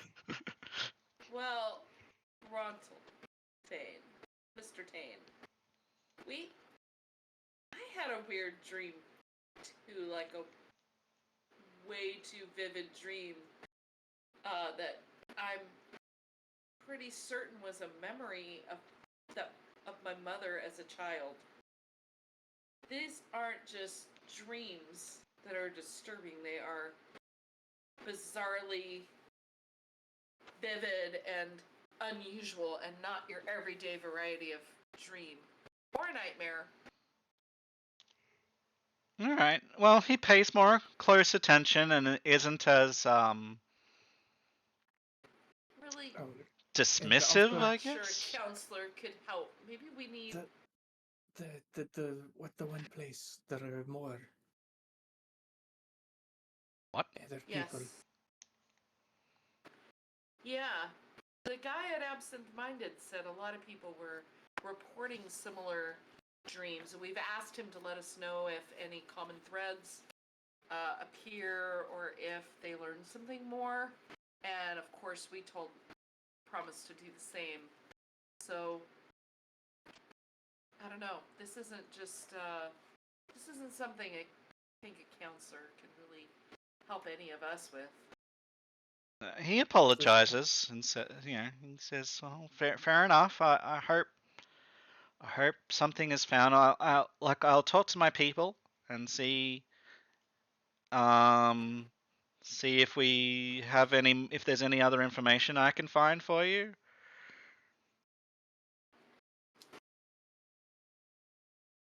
That'd be really great.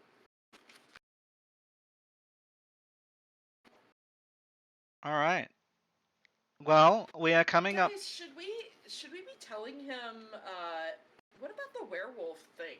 Werewolf We thing? haven't said anything to him, have we? What werewolf thing? Am I getting stories mixed up? Maybe. Never mind. What are you thinking? Tell me what it is you're thinking, and I'll tell you. Didn't we, when we were chasing down everything for this, from the last session or two, wasn't there like what we would know? Like, we don't necessarily know what a werewolf is in game, but there were some odd situations with people turning into. There were these big man-like creatures, and I don't remember if we have already shared that with Rontal or not.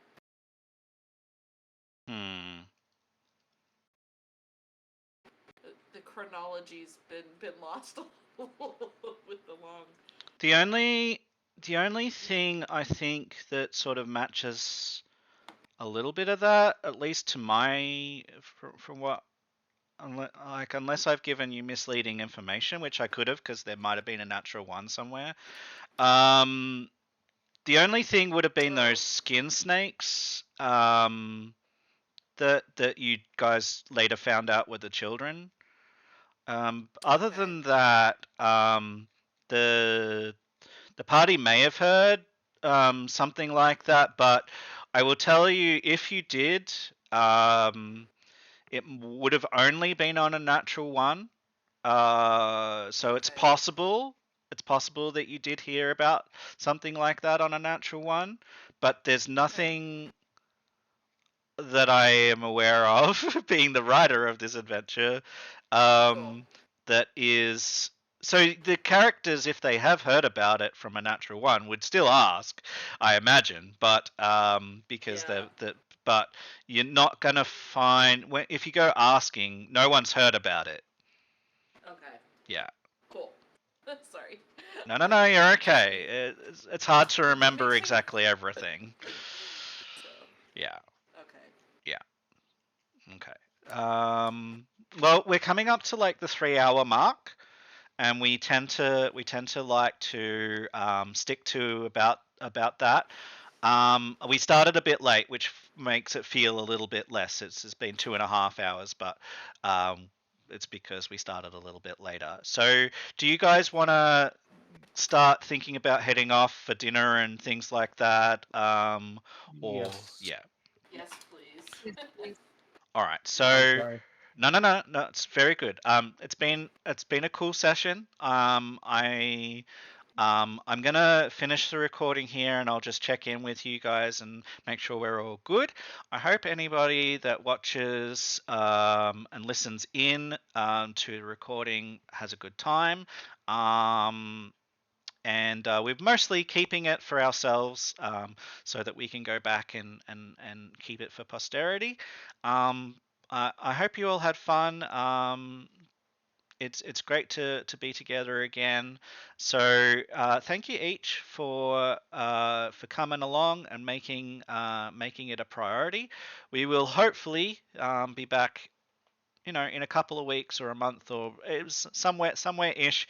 We'll figure out the next one, and do our best. And until then, for the recording, this has been Matt in a Hat, and my wonderful players.